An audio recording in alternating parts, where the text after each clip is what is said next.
This was an extremely high-level person in a very well-known international bank. His bank had already been being used by some of the people I knew in the money laundering world, the criminal side of it at this point. This was early on in your time infiltrating the cartel? Yes. How did you make contact with him? It goes to creating that, what I call perceived serendipitous encounter. Walked up to him in a hotel lobby bar. So let's say I knew his favorite book. I might walk in having just started. I hope that he starts the conversation with me, not the other way around. Did you know after that first one that you had him? I knew he was the type that we could get there. What made him the type? He was very able to be influenced, and he was very quick to, whoa. That was the more significant part. I knew when the big ass came, it would be a yes. You have to be, because you're dropping cover. You're not dropping cover. I work for CIA. You're dropping cover that I'm not just this corporate guy. I want him to come to the conclusion I'm a money launderer eventually. I'm going to say, like, no, I'm a regular businessman. I do this, but I'm going to keep dropping stuff to where he's like, I think Matthew might be up to some shady shit. And what types of psychological tactics are you using to push him over the edge? The meeting where you do the big pitch, I wanted him to, he was like, oh, I can do so much more. That's one thing that can be done. The next is what we call it. Hey guys, if you're not subscribed, please smash that subscribe button and hit that like button on the video. And if you don't have time to watch this episode right now, no problem, but I'd really appreciate it if you would save it to your watch later playlist. Finally, if you'd like to follow me on Instagram and X, those links are in my description below. Thank you. Jesus Christ. That's Jason Bourne. Welcome back, man. How are you? I'm good. We got cut off halfway last time, so it made sense we had to bring you right back in. Yeah, I'm happy to be back. It was actually funny. A couple days after I shot with you, I was having dinner with Jim Lawler, who's been on, and Shawnee. And it was kind of like a cast members reunion for the podcast. I get real scared because like random shit will happen. I'll be on, like I never go on Facebook, for example. And I opened it up like, I don't know, 2-3 weeks ago. And it says, you have one new friend request. James Lawler. I'm like, oh God, arrest me now, please. I didn't do anything wrong. He's watching. He's scary. He watches on Instagram too. That gets a little scary. But we also have Jessica Chastain back in the building. I wish. Welcome. Thank you. We did episode 239 together. It's amazing you remember the numbers. Yeah, I got that photograph. That's amazing. Very, very helpful. But we went through your whole story last time you were here, Shawnee. You obviously were someone who was in DIA, which, Correct. You know, when we got to refill in some blanks today for people who haven't heard episodes, we'll definitely do that. But within DIA, you were doing a whole bunch of different things, including, but not limited to, being involved on the periphery of hunting Osama bin Laden. Trying my hardest. Yeah. And now the two of you work together, right? We do. That's right. Yeah. And what's the company called? Artemis? Artemis is the company that I'm primarily at, but we also partner with Shawnee's company. Got it. Viance Group. Viance Group. Yeah. And you... He works for me now. Oh, uh-oh. She just pulled that on you. Happy to do it. Yeah.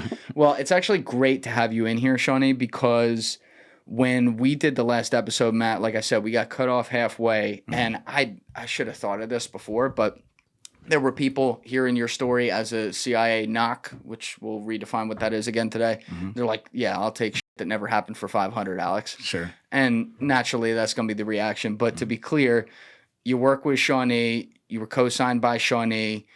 Mad Dog Jim Lawler co-signed you to come in here. That guy is definitely still in the CIA. And sorry, Jim. And I love how he says probably, right? Like there was no denial there whatsoever. When he told me he was still going to like the CIA like Langley happy hours on Fridays, Everybody, I'm like, they all do that. that's not They all helping. do that. That's not helping. Don't tell people that. The free hooch, though, you know. Right?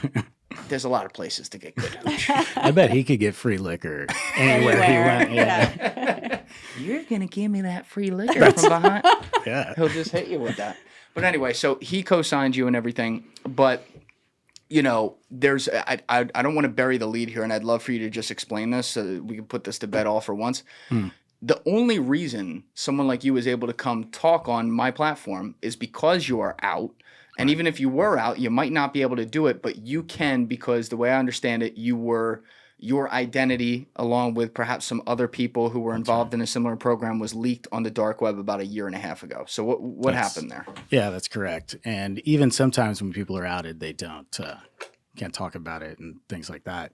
But it just turns out that at this moment, or before we started talking, the enemies of our country knew everything about it, and the people here didn't.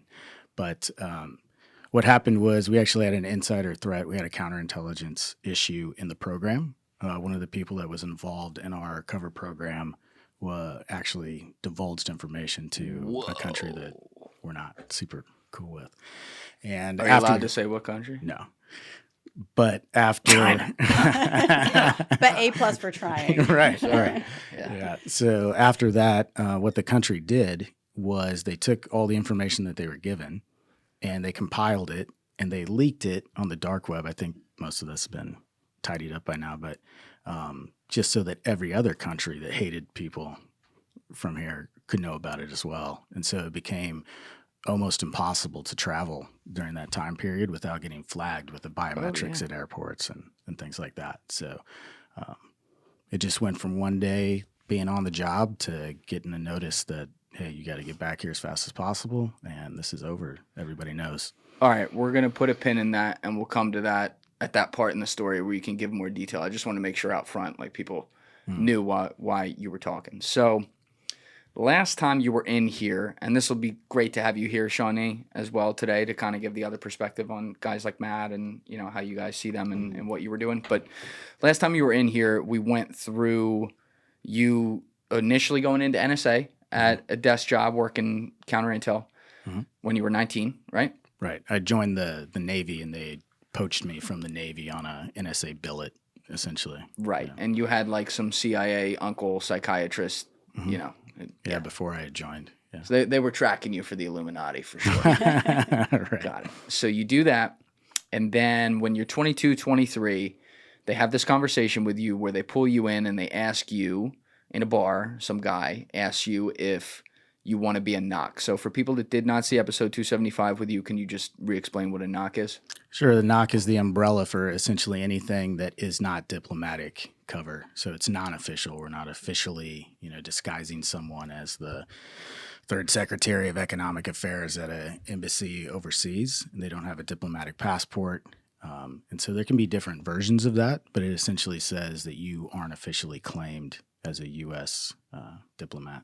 So if I'm Mohammed bin Salman and I have caught you in Saudi Arabia and I have 3 of my henchmen standing on top of a roof waiting to push you off, and I go, boop, boop, boop, I call up Donald Trump, I say, listen, motherfucker, we got one of your Nocs. It's this guy, Hedger. Trump basically has to say, you want me to push him for you? Right, yeah. Exactly. Right? Yeah. So it's like totally off books. It would be up to the administration how they handled that situation. Yeah. They'd probably push, though. Got to be deniable. I don't know. Okay.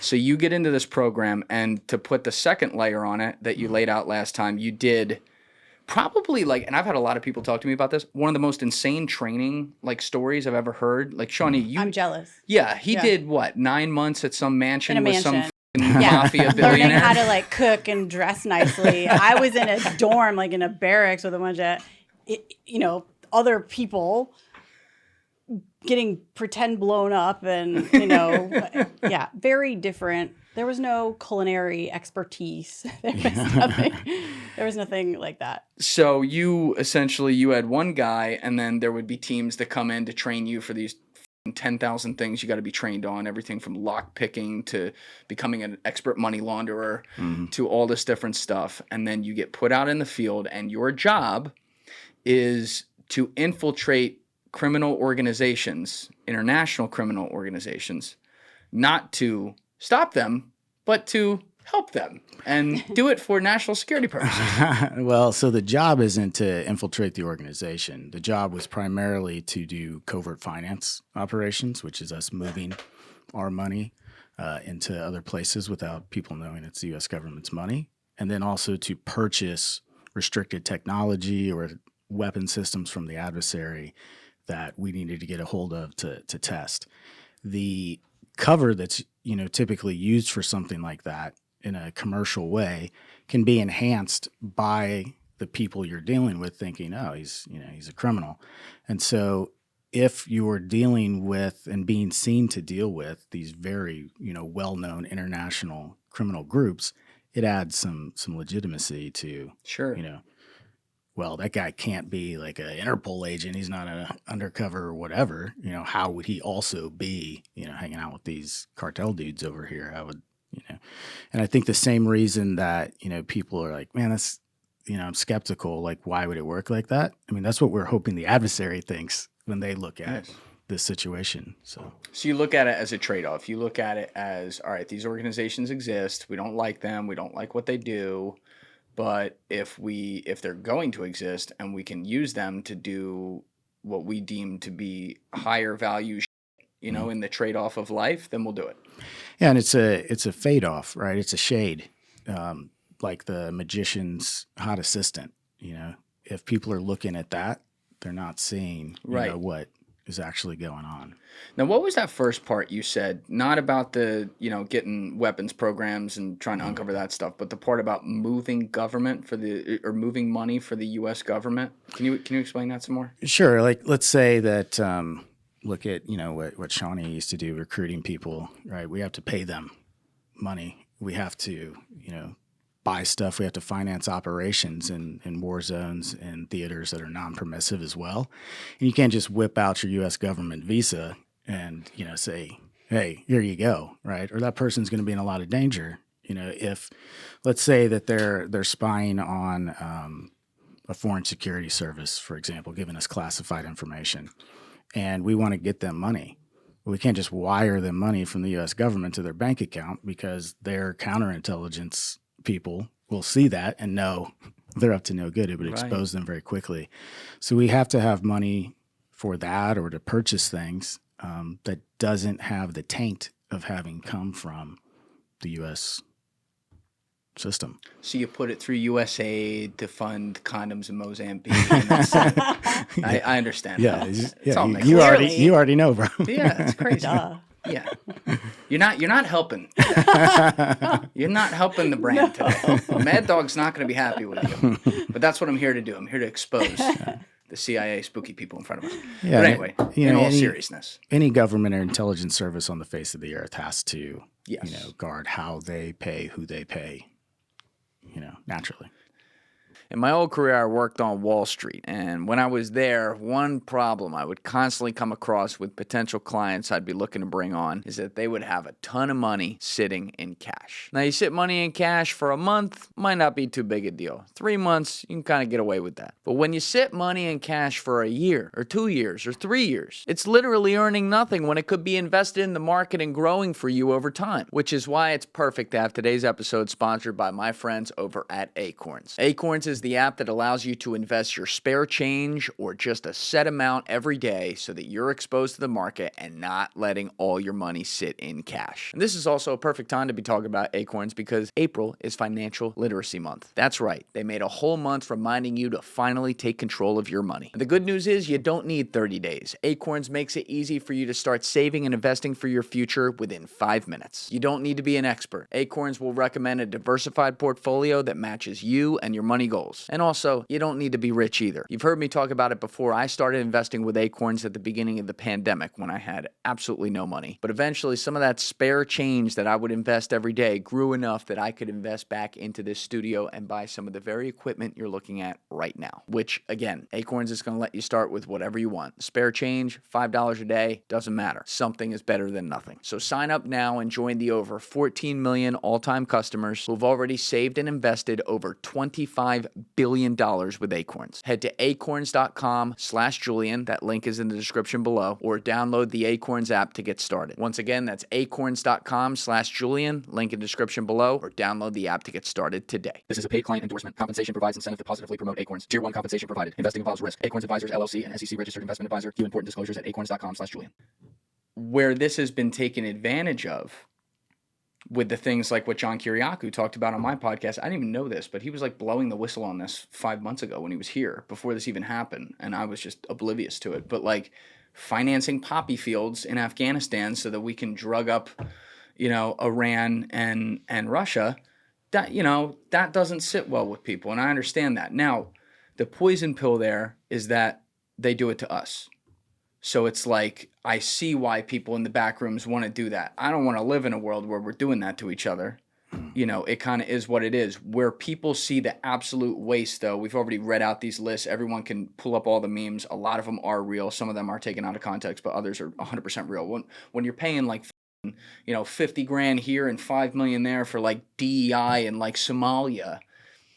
Probably not the best. Not a priority. Right. Yeah. Not the best use of money. So like if you see, whether it be Elon Musk or whoever the hell is going to go in and clean this up, do you think that could be a positive to be able to get that a little bit back on track so that it's used, I don't know, correctly?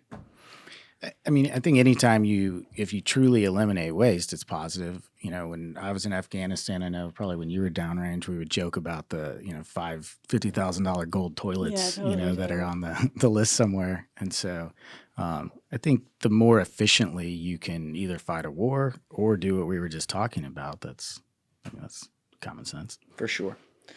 All right. So we covered the whole Noc thing again, so people have that. Now, we'd said you were in NSA, you did these 9 months training with the guy, then you get put in the field and your job is to, at least be among these organizations so that you can do what you do. And the way I understood it is that essentially, the last time we covered your whole time, that 3.5 years in the biker gang. So when you're there, you're a part of, you're not going to say which one, but part of one of the big 4 international biker gangs. You're doing things like money laundering, sometimes narcotics trafficking, stuff like that. And what it does is you live this life as a criminal, as an actor all the time, doing this, but for real. And then it gives you an excuse to go to, I'm going to make up a country, Hungary, with these guys. And then when you're in Hungary, you say, hey, guys, I'm going to go for a run real fast. But you don't go for a run. You go steal some nuclear secrets off some Russian fucking agent who's there. And now you're working for CIA and you just have a cover to be in that country. Right. That's referred to as going black, right? When you pop off, people think you're doing something and you conduct an operational act unaware for them. Yeah. Got it. Now, you said you had like the skinhead thing going, the long goatee and everything. Wasn't the best look for you. No, it didn't help my game very much at the time. Yeah. No. But like when you go black, did you ever put on like any of those John Amondez masks or something? Like quick change or something like that sometimes. Sure. Yeah. So did you ever like run around as like a Spaniard or something? I wish that would have been a lot better. Like Antonio Banderas. Anybody that's listened to Jana has probably heard the phrase, you're going to leave looking different, not better. Yeah. Always. That's because, with disguise, and we don't really have to go down this trail, but it's additive, right? So you can get taller, you can't get shorter, you can get fatter, you can't get skinnier. Your nose can get bigger, you can't get smaller. And right. So maybe sometimes you did that. Sometimes, yeah. That's pretty cool. But you're never like, wait, I'm gonna go do my quick change here, and then I'll suddenly be sexier. That's not how that goes. So it's not as fun as you might think. Still badass though. Were you ever like hypothetically, if you were using some of those, were you ever nervous like they're gonna know like my nose is latex or? Oh, constantly. Yeah. Whenever you're doing something like that, you become very hyper focused on yourself. And you think everybody else in the world is also. And they're just looking at you under a microscope. And all they think about is you when you're involved in something like that. Would you agree? It's like when you have a zit and you're like, everybody is staring at the zit, right? And nobody cares. Nobody can see it. Right? It absolutely, yeah. Yeah. Well, one of my favorite quotes is, you'll stop caring as much about what people think when you realize how little they do think about you. Right? Yeah. How do you like, this is for both of you to answer, but how do you center yourself when you're in a situation like that? Let's go to the more extreme one. Forget all the regular ones, but like if you're in a mask or something and you're in the middle of a crowded place and you have to remind yourself that these people really aren't looking at me. I got to calm down. I have a job to do, whatever the fuck that job is. Like, how do you mentally, I don't know, become the actor? Get yourself there. You start doing like the McConaughey, like, How did you know? Who told him? I feel like he was watching now. No, I think he's something like that, right? You want to go? Well, for me, I didn't wear masks. I just wigs and mustaches. Did we not talk about this last time? You wore a mustache? No, you were a dude? Yeah, I was a dude. You definitely weren't a good looking dude. Thank you. I was the ugliest dude you've ever met in your entire life. Right. But yeah, it's just kind of like a centered, a breathing, a visualizing. Like I'm from California, right? We're hippies. We believe in energy and all that stuff. So positive visualization is going to go well. No one's going to know that I am a chick underneath these 10 layers of clothes and this horrible porn stash. Like it just. They gave you one, Jeremy. I've shown him actually. I still have it. Do you have a picture? No. Oh, you still have the stash. I have the whole disguise. Now, what's your voice sound like? You don't want to know. I do want to know. That's why you're here. I cannot reproduce. But the hardest part, it was the walk. The walk. Where I was in the world, it really mattered. And the walk into the building that I was going in really mattered. And I don't know how you guys walk. I probably looked really special. I didn't fool anyone. Yeah. Well, you didn't die, so you fooled a lot of people. Yeah, evidently it worked. But you have to laugh at yourself sometimes too. Even in that moment, you're still like, haha, this is funny. Yeah, because I had to go through security places, security things where I was. And it was just kind of like a glance and a trying to avoid eye contact, but not looking like you're avoiding eye contact.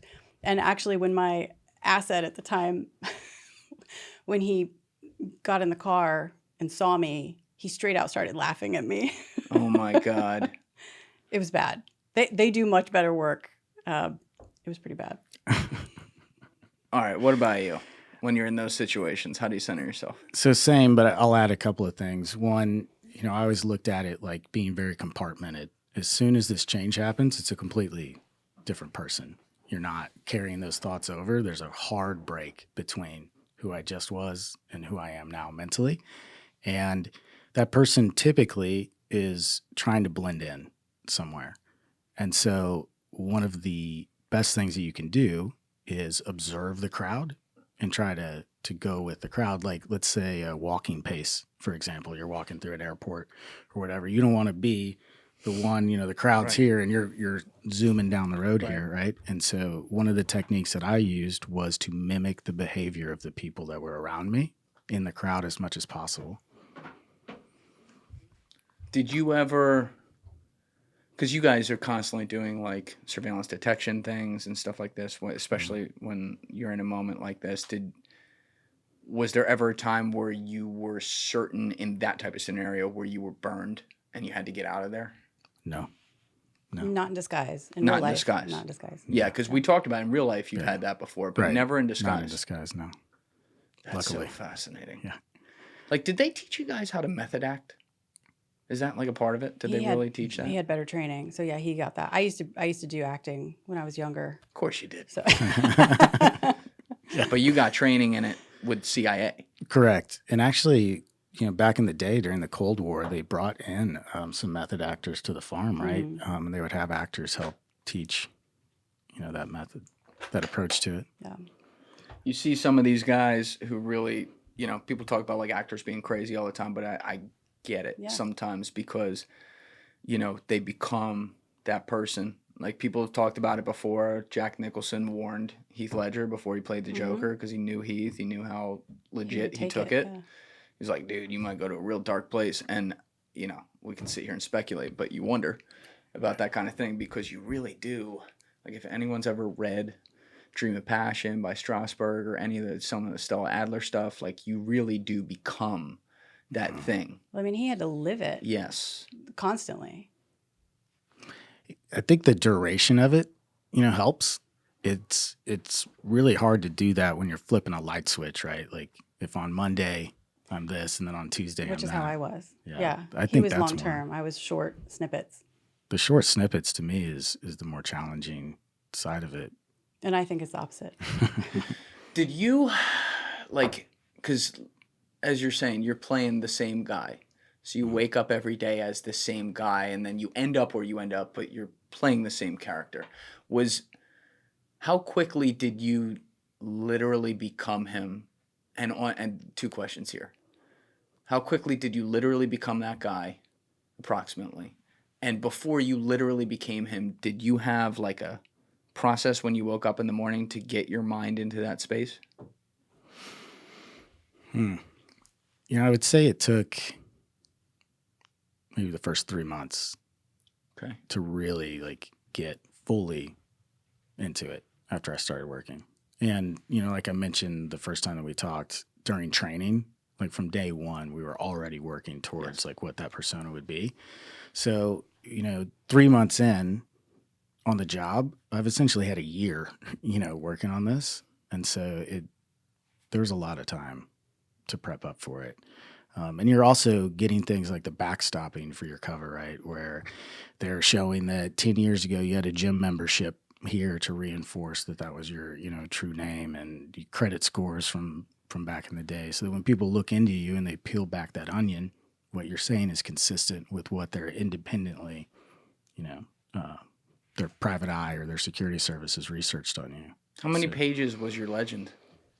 Well, so it's not, necessarily just like in a file like that, is put together. But I had a book that I would write in during training for it, and it was about that thick. That thick? Oh, yeah. Hold that bad boy up to the camera. Yeah. Wow. Yeah, journaling is a huge part of doing that mental process. Another thing that I really enjoyed was what we refer to as memory embedding. Memory embedding. Yes. So if you're not familiar with this, what it is a process to where you can recall made-up events instead of creating them in the moment, right? So people that are into, let's say, microfacial expressions to determine deception, which I'm not a huge believer in, but there are indicators of deception that are based on recall versus creativity in the moment when you're telling a story. And so one of the things that we would do is if I planned on, let's say, telling a story that, I was with Shawnee in Paris 2 months ago and I was really doing something else. And, we went to this cafe and whatever, what we would do is rehearse it and actually go to Paris, go to the cafe, run through the scene that you would have to recall. And then when you send it, it is much more believable than if you're making it up on the spot, and it has more detail. Because if someone says, okay, you're at the cafe, what did you eat? Or what was the weather? Yeah. Anything. Little things.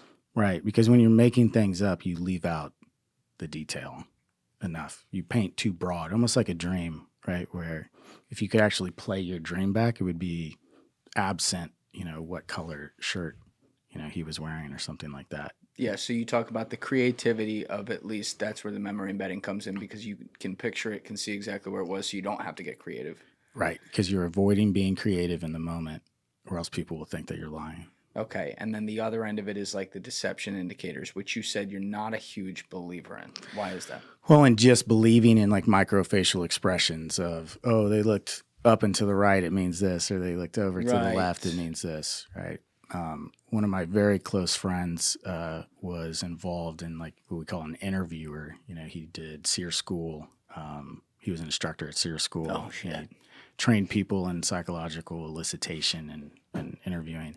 And if you ask him about this, he'll say the same thing every time. What you're looking for is clusters, right, that are based on a stimulus, right? So if we're talking for an hour and you keep looking up and to the right randomly, that doesn't mean anything. It might mean something's going on with your eyes. Or if you, go like this, that doesn't mean you're being defensive. You could be self-soothing. It's a hug also to yourself. The Shawnee is self-soothing. I love myself. And so, but if over a long period of time, you do a cluster of 5 different indicators 3 times, and it's only when we're talking about one topic, yes, every time that comes up over this long period of time, that's much more indicative of deception than trying to say, oh, nope, I saw his eyes go like that. Yeah. You call that a pattern, right? Someone's Yes. pattern of behavior. That's what you're looking for. And it's hard when you don't know someone, you don't know their baseline, you don't know their pattern of behavior. So when people teach this stuff and they're like, you can tell if anyone's lying, you got to know someone's baseline first. Sure. Yeah, I think in doing this job, obviously I don't have any kind of stakes like you guys have doing yours or interrogating people, but, people are talking for 3-6 hours in here sometimes. You like to see where maybe they're holding something back or not. I tend to agree with you, though, that like the system where you're like, oh, they look left, that's a problem. They look down. I don't think that is trackable. It's not to say it's not ever right. It's just if you're going to go off that, I think it's more like trying to make it a science when in my interpretation, as best as I can do it, it's more of an art. It's more of a feel where the science part could be what you're saying, which is if there's a specific thing you keep coming around on and they change their answer, Right. or do things like that. You're like, gotcha, Yeah. right? And correct me if you think something, but I think the art is different when you're doing it live. You're having a conversation with somebody that you're working in a bar and trying to do it like that. Or if it's, an interrogation and they can go back and look at the video the whole time, they can slow it down. That way the interviewer isn't the one trying to simultaneously do it. Then the interviewer doesn't have to multitask as much as if you're just sitting with somebody trying to do it live. But I'm not going to lie, though. There are times, like when I was debriefing people, where I had a system where I'd have my notebook if I'm taking notes, and in the margin, I would always make notes like to come back around, like, he blushed really hard here, or he started sweating profusely, or she suddenly leaned back and her whole demeanor changed. And those things, as I put them in the notes, when I would go back through later to write the reports, I could sometimes put things together like, okay, I feel like maybe there's an issue here, and not always deception, but sometimes like I just need to dig more for a motivation, maybe here, stuff like that. Also, like, not for nothing, I mean this dead seriously, but like women are naturally way better at this and way more adept just because of biology. I studied that some years ago. It has to do with like when you were an infant, you guys are way better at eye contact and watching facial expressions and stuff like that, so you can register some of the smallest things. So I kind of wonder if there's at least a little more science on your end than there might be on ours. Possibly. I completely agree with you. If I was in an interrogation and they switched the guy out for a woman, I'd be like, fuck. Damn it. That's why there's no secrets from you guys. You just dig. We know everything. Dig everything up. Yep. But if you are, like you were saying, it could be live versus like an interrogation. These are entirely different scenarios. So back to like you being out in the field, we started this off by talking about the creative part of it versus like the scientific part of it. When you are becoming that method actor or whatever, and you said it took about 90 days or so once you got out there to start feeling that guy? Until I felt completely confident that the transition had been made. Yeah, this part I didn't dig into as much last time. I'd love to dig into this because I remember you mentioned that it can get a little scary because, one, you're kind of a rock star in that world, so there's like a power that comes with it, and two, you said you never lost the idea of who you were, in the sense that you're working on behalf of the CIA and you got these missions and you're going to take care of that, but you kind of may lose your compass a little bit in the day-to-day of that because you are this guy, right? Mm-hmm. Yeah, it's interesting you bring it up. Just a couple of days ago, I was having this conversation with Dr. Ken Dekleva, who's known as the Spy Whisperer. He's awesome. He's amazing. Great, another spooky person. We'll introduce you. You know what? I'm good. Great guy. Psychiatrist, worked for many years in this field. And we were talking about the exact same thing. It is astonishing the amount of responsibility that can be put on an extremely young officer during their first tour, with how much money, how much, how little oversight they might have at the time, was just blew my mind. But a lot of times, we use, I don't want to say rookie officers, but younger officers to do some of the most aggressive things. Why is that? It's because it is less likely that the adversary has made what we call book on you, that they have determined that you are a U.S. intelligence officer at this point. The more you do, the more likely you get caught. And in our world, spies don't always get arrested. We like to know somebody is somebody and just watch them forever. It's the devil that you know. We don't want to take them off the board and then they get replaced with somebody we have no idea who it is. So the longer you go, the more you assume somebody probably knows, even if they haven't done anything about it. Yeah. I mean, you want to watch and see who they're meeting with. Yeah. Right?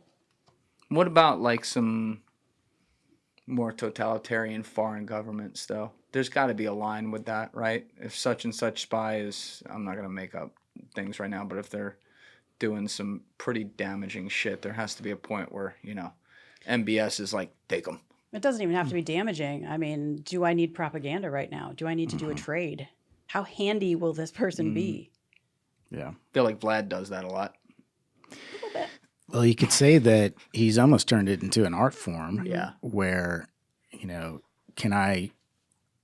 who can I take to get somebody I really, really want? Going back to Victor Boot. I mean, but that's the thing. Like, we're talking about these things like they're NBA trade deadline trades. And it's like, oh, you get one warlord, I give you one arms dealer. Like, all right, bet. Well, just imagine in that frame you just said, if you're one of the people trying to get picked, you're sitting in a cell somewhere and you're like waiting for the draft, please pick me. Please pick me. The only thing worse is if they'd have like the panel, like the draft panel, like, and they did not pick Paul. He's got another 5 years in the slammer. Susie Colbert, back to you. Like, God damn it. Yeah. Woo. Yeah. How does that, like, in that kind of scenario, though, is that all back diplomatic channels that gets that done, or is there spycraft also involved to get leverage for trades like that? Both. Both. Yeah. Yeah. What kind of spycraft hypothetically might be used in something like that? Like, how would you go about doing it? Well, sometimes we have relationships with intelligence officers from countries that we're not friends with. We do talk on that level outside of like a State Department engagement. And so that can be, as you say, like a back channel to avoiding a diplomatic embarrassment by not handling it, above the table, essentially, is one way. But How do you develop any level of slight trust with someone who they're talking with you off the record, I guess, in this way, but they are a part of some government that's not necessarily friends with yours? you don't. You don't. Yeah. Yeah. You don't trust them. You trust them to act in their own best interest. Right. And Always. you try to determine what that is, and then you can predict their behavior, but that's not, trusting them to be honest. That's just trusting them to do what's best for themselves Right. or who they represent. So I recorded with John Kiriakou again since you were last year, like a couple weeks after you, I think. And one thing that he said that was actually different than almost anyone else has said, including you, Matt, in the last podcast, I'd love your thoughts on this as well, Shawnee, is that he actually did feel like the Five Eyes, for example, actually are somewhat friendly. He wasn't saying like they're never going to lie to you or never not going to give you information, but I kind of came at it more from your lens, Matt, which was that there's really no such thing as true friends in espionage world. But Shawnee, would you say that maybe that exists a little bit towards like what John was saying? Yeah, I've worked with Five Eyes, and we had incredible relationships. But you always in the back of your mind are like, not American. Right. Like, yeah, I'm going to tell you what I can tell you, but there's 5 things I'm not going to tell you. So, and they do the same thing to us. That's how you do it. Hey guys, if you haven't already subscribed, please hit that subscribe button. It's a huge, huge help. Thank you. Yeah. And there can be a lot of successes from it. There's been a recent documentary exposed about the joint operation with Mossad to go after Mugnia. It's a good case. What was it? Can you fill us in on that case? So you might know more about this than me. I haven't seen the documentary. We did a joint operation with Mossad. To target a terrorist. At Does the that time. ever happen these days? All right. But go ahead. I mean, we've partnered with countries that we are not friendly with in any other way except for counterterrorism. We've done joint counterterrorism operations in China that are, well known. But Ibn Munia at the time was probably the most significant terrorist in the world. And almost no one knew who he was publicly. Why not? Everybody, it just wasn't, something that was shared with the media. And also the stuff like he bombed like the cultural center in Buenos Aires and things like it didn't affect Americans so much. And so when you're doing stuff in Latin America, it's not on the front page of the news. So a lot of people didn't know him. Okay. But he was major.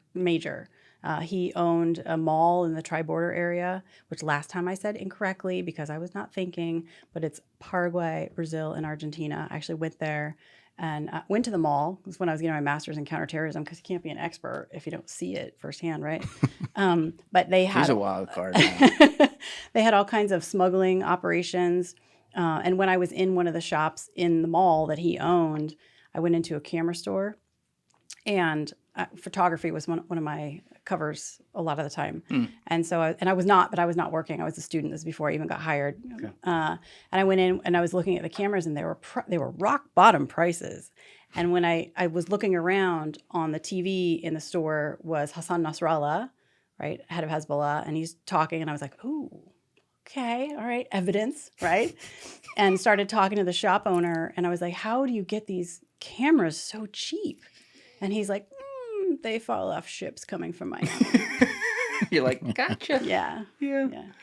So what was the mission to take him down? How did that happen? I'm not familiar. Yeah, it was a joint operation. I forget where he was. I think they put a explosive device in the hubcap of a car that they knew he would be walking by when they eventually got him, and detonated. Oh, wait, what year is this? 2008. I was in the farm. I remember. Okay. I was telling Matthew I was in class at the farm when they came in and said, "Hey, we got him." Can you explain that again? So they put it in the hubcap, and then when he was walking by, they had someone up at, in a window to click it, kind of thing? They had a remote detonator for it and timed it to where as he was passing that it would go off. But they had tried to do this multiple times. But, if there's somebody else walking by that would be collateral damage, you got to call it off. Predicting he's going to be walking right there on that street at this time is incredibly difficult. But it's a great documentary. Douglas London, who is an agency case officer, is featured in it, and they did a really good job. What's it called? It's Ghosts of Beirut. Okay. Yeah. Yeah, I'll have to check that out. I'm unfamiliar. It's similar, though. Like, if you look at the case of that, when they went to track down, I have a picture from the movie Munich over there in the studio. Operation Wrath of God. Yeah, but when, I love how at the beginning of that movie, they're like, this is a fictional movie. No, the fuck it's not. This is very, very real, down to almost every single detail. But I forget the main guy, the main plotter of the 72 Munich attacks. I forget his name, but they failed to get him in the movie, but they did later get him, I think maybe in 1980 or whatever, and that's how they did it. They did it in they had a remote up in the window. This is 1980, and either he was driving by or walking by, one of them, and that was that. It wasn't Salome, was it? Maybe? I think that's it. Yeah, it is Salome. That's it. Yeah. He was kind of like a movie star, like a rock star a little bit. Yep. Yeah, they got him. They had some guy join his sauna or something like that, like the bathhouse, and become friends with him. Yeah.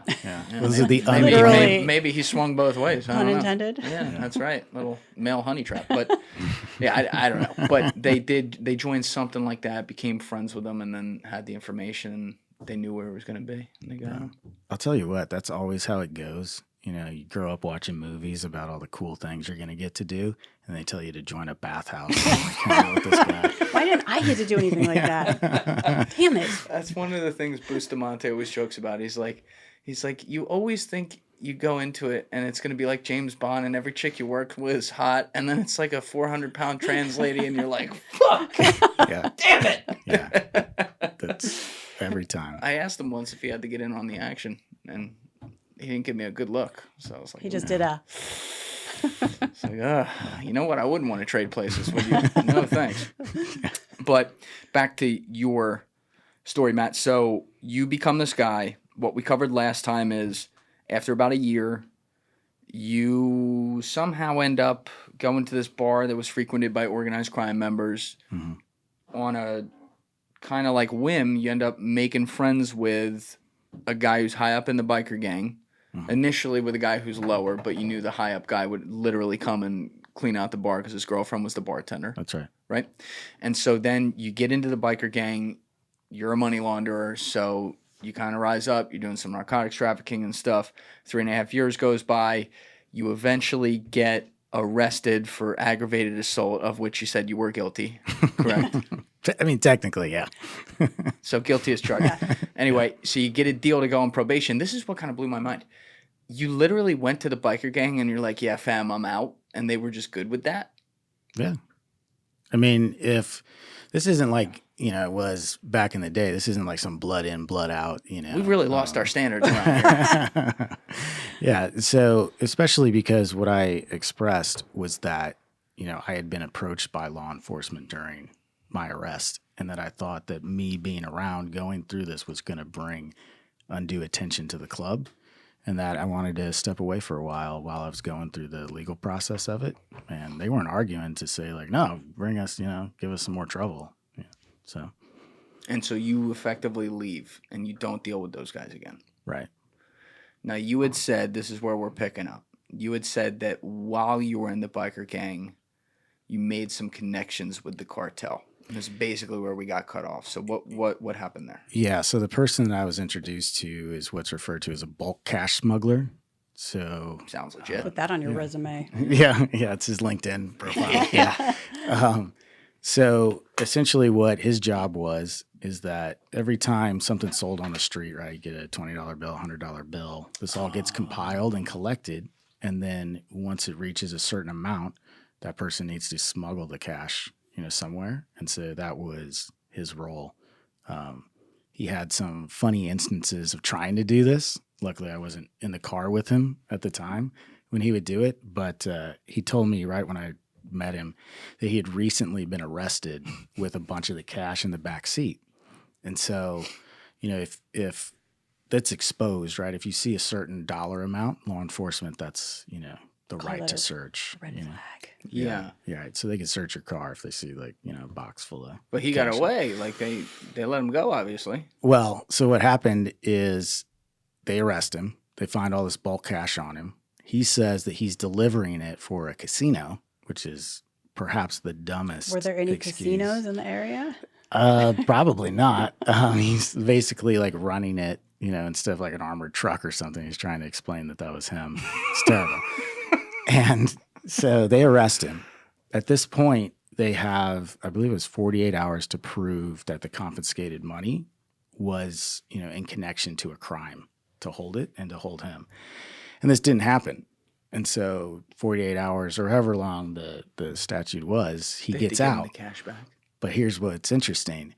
They didn't just give him his duffel bags full of cash back. They wrote him a check, a government check for the refund of his money. No. And they laundered his money for him, unknowingly. So he's just bragging, about this like one of the first times I met him. What a good break. Yeah. So he's good. Yeah, he was good. They let him go. And you meet him, and you still decide to work with this guy who's driving around with cash in his backseat like a fucking moron. I mean, sometimes you don't get to pick the people that you're rolling with, but he was kind of like the first entree.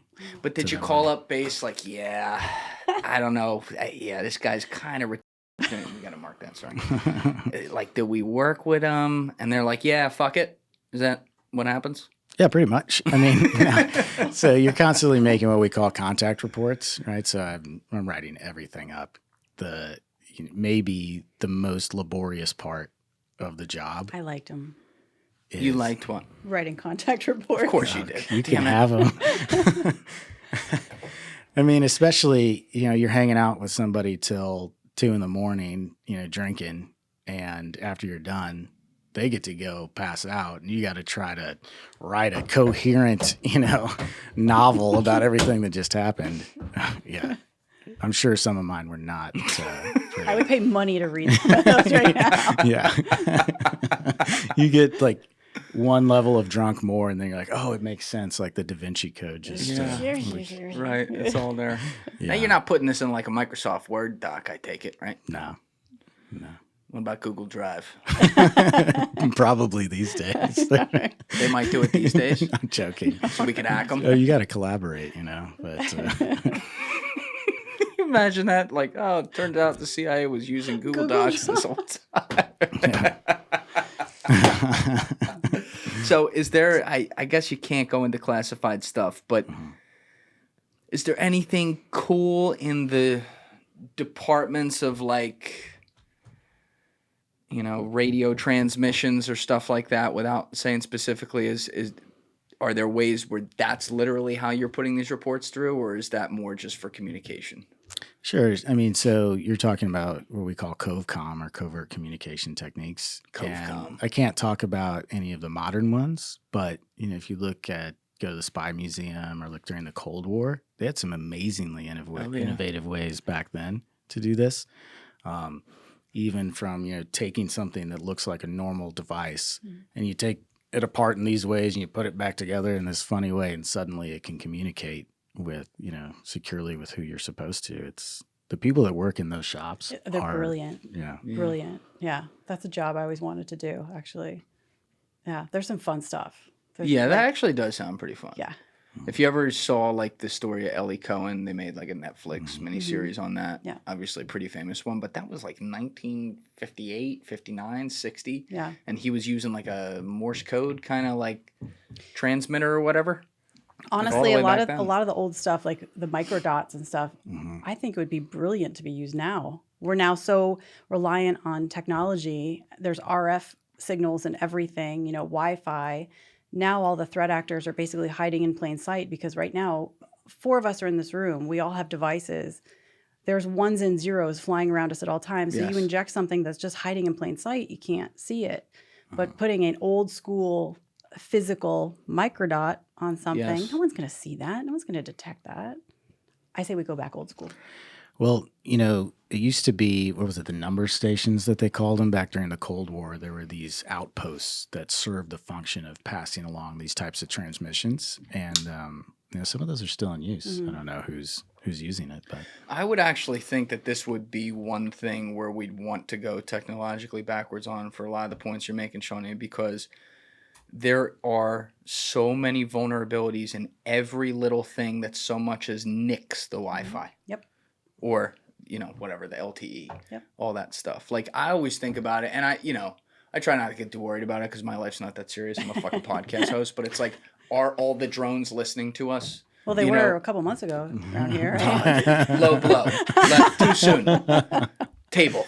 We'll table that. But I'm just saying, like the regular drones, like, are they listening to us? Is this thing marking down everything I say?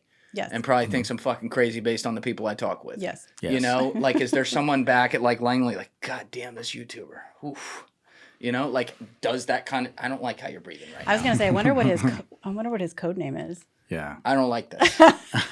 we should find out.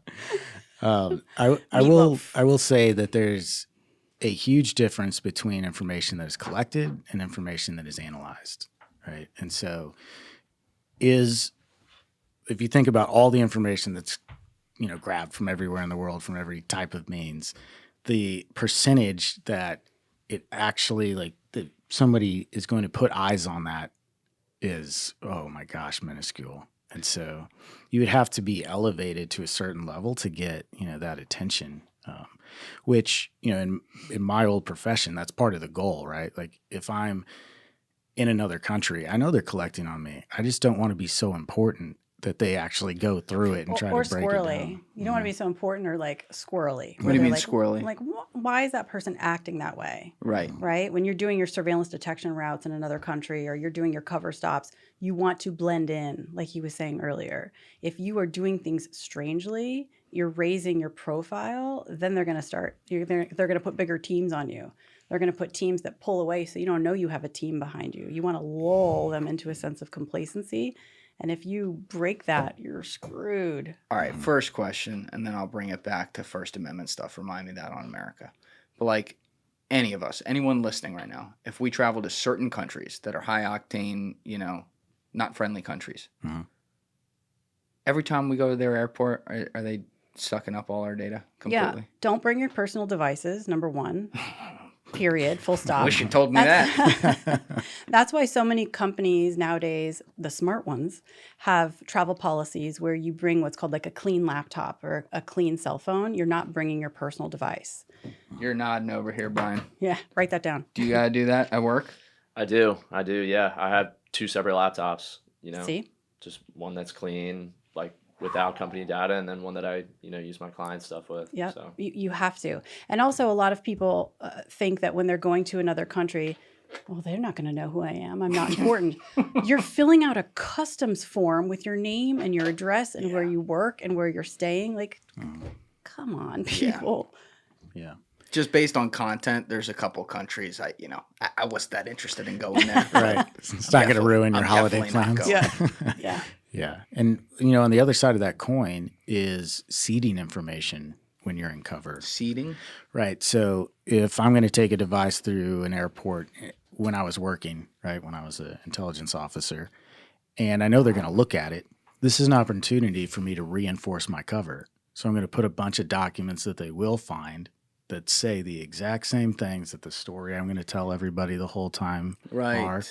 And that makes it seem, more legit than if I just show up with a device that's got one phone number on it and no documents. Yeah. And then I say, I'm a businessman here. It doesn't work that way. Physically, you would call it pocket litter. Like what's in what's in your pocket? Do you have a receipt from the coffee shop that you allegedly go to all the time? Do you have your ID? Like it's pocket litter. But now you need digital pocket litter is basically what he's talking about. Yeah. Got it. Yeah. The old school pocket litter always reminds me of the story when they sent that GRU officer to London to do the Skripal op, and he actually had a taxi receipt still on him from their government headquarters. And he was Bad pocket litter. That's bad. He never got seen again. That's bad. We call that pocket bad litter. tradecraft. That was the one that they failed, right? The guy didn't die. It wasn't Litvinenko, they got him. But the other guy you're talking about, he didn't die, right? He got really sick from the he was polonium. hospitalized. Yeah. He was with his That was the one where they something. did the they sprayed the perfume on the doorknob thing. Yeah, they are brazen, man. The fucking GRU and FSB, they're just like, well, fuck you. We'll come on. good. We don't care. We'll come on your territory and wax somebody. They're And aggressive. know they get caught and don't care. They're aggressive. Are they the most aggressive? Not in It my depends. opinion. I think it depends on what you're talking about. Yeah, the type. You're right. The type of operation Yeah. is different. You could say that Mossad's a pretty forward-leaning That's what that intelligence would have been my agency. vote. Yeah. As far as their willingness to accept risk of exposure And for think their outside operation. the box. What do you mean, think outside the box? Outside the pager, if you will. That was pretty impressive, I do have to say. I'd like to meet the person that came up with that idea. Yeah. They're sitting in some back room. So we take the pagers. They blow up. That's it. I think that was a Russian accent, but whatever. We'll let it pass. That's a good. Oh, go ahead. Oh, no, go ahead. That's a great example of the covert finance thing I was trying to explain earlier. Those companies that they had set up all over the world to do this, that money's got to come from somewhere. And so moving it through those companies is one example of what that would look like. Yeah. Oh, I was just going back to the op thing. When you're talking what type of ops, there are nation states who are looking at foreign espionage and they're stealing information on our companies, right? Our trade secrets, our intellectual property, and they're very brazen. Yes. And they don't care about rules and they don't care about laws and they will do whatever it takes. They'll attack a company in 50 different ways, from cyber to in-person human, and they take no prisoners. Yeah, I don't want to repeat the whole thing. You and I talked about it last time. You know what I'm going to talk about, that story I brought up where my guy was asked to come in and mediate between a CIA person who was told to go to the CEO of a major company and say, I'm in the CIA. And it got weird because essentially, Shawnee, without going through the whole thing, they were told by CIA they had been inside this major league company that people would know who it was. And they were told to go to this high-level person, told to go to the CEO and expose themselves and say, hey, I'm here as CIA. And it gets weird because you're not supposed to operate on American soil. Right. But it actually, constitutionally, it was freaking me out. And then I also saw, how they made the argument to say we should do this, because they didn't go to the company and say, oh, you guys are in trouble or anything. They're like, you guys do everything right. We keep doing what you're doing. We want to help protect because you're a multinational organization and there's a lot of shit that you don't see that's going on that if we're here, we can take care of that. You don't have to worry about it. And it gets very gray area, but I see where those arguments are made to want to have access to something like that.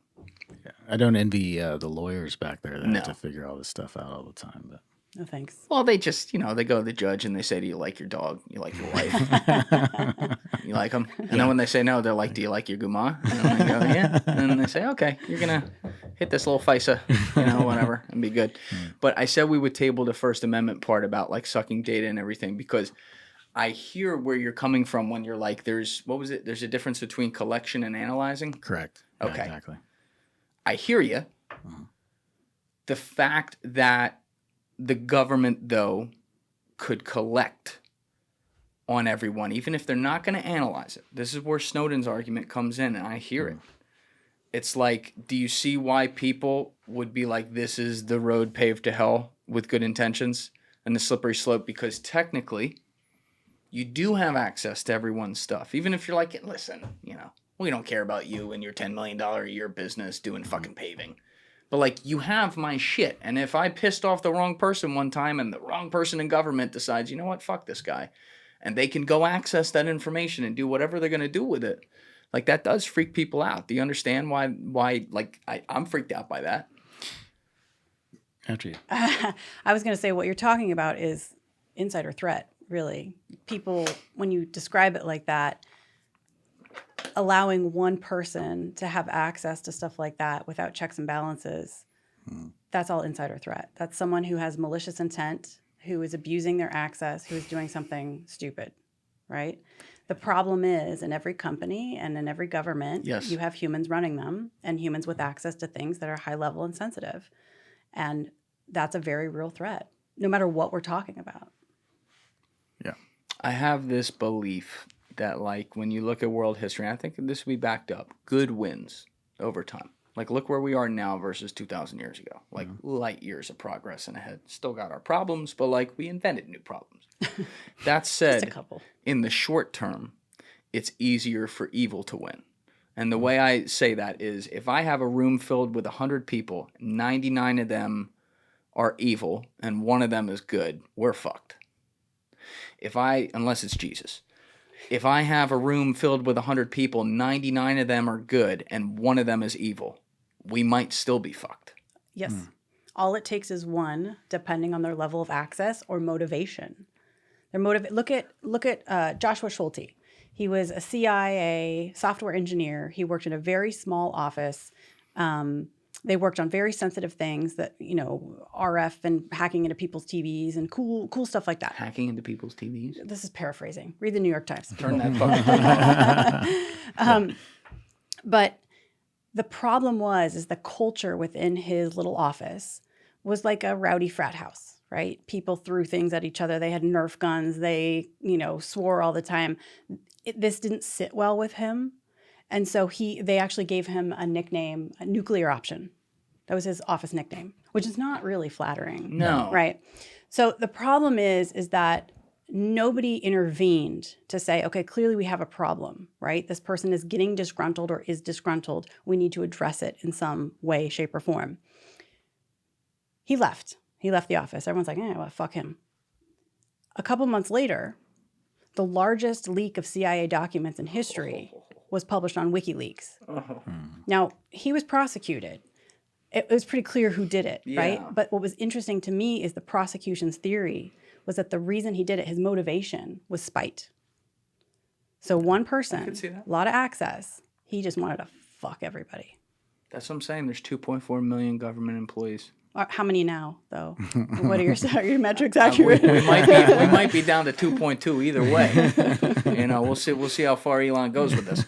But yeah, I for one, I could live with some people at the DMV going. Yeah, but they're so nice. I could also live with some of the bureaucracy going for sure. I think this is such a great opportunity for Elon. I just hope he does it right and doesn't fuck it up, because he's a little bit wild. But I think the Doge thing is pretty cool. That said, you know, it does come back to the tragedy of the one. And you are, to be fair, you're actually making my point for me right here, that it can cost you when there's, you know, you got one leak in the ship somewhere. So, you know, I do come down on this side more.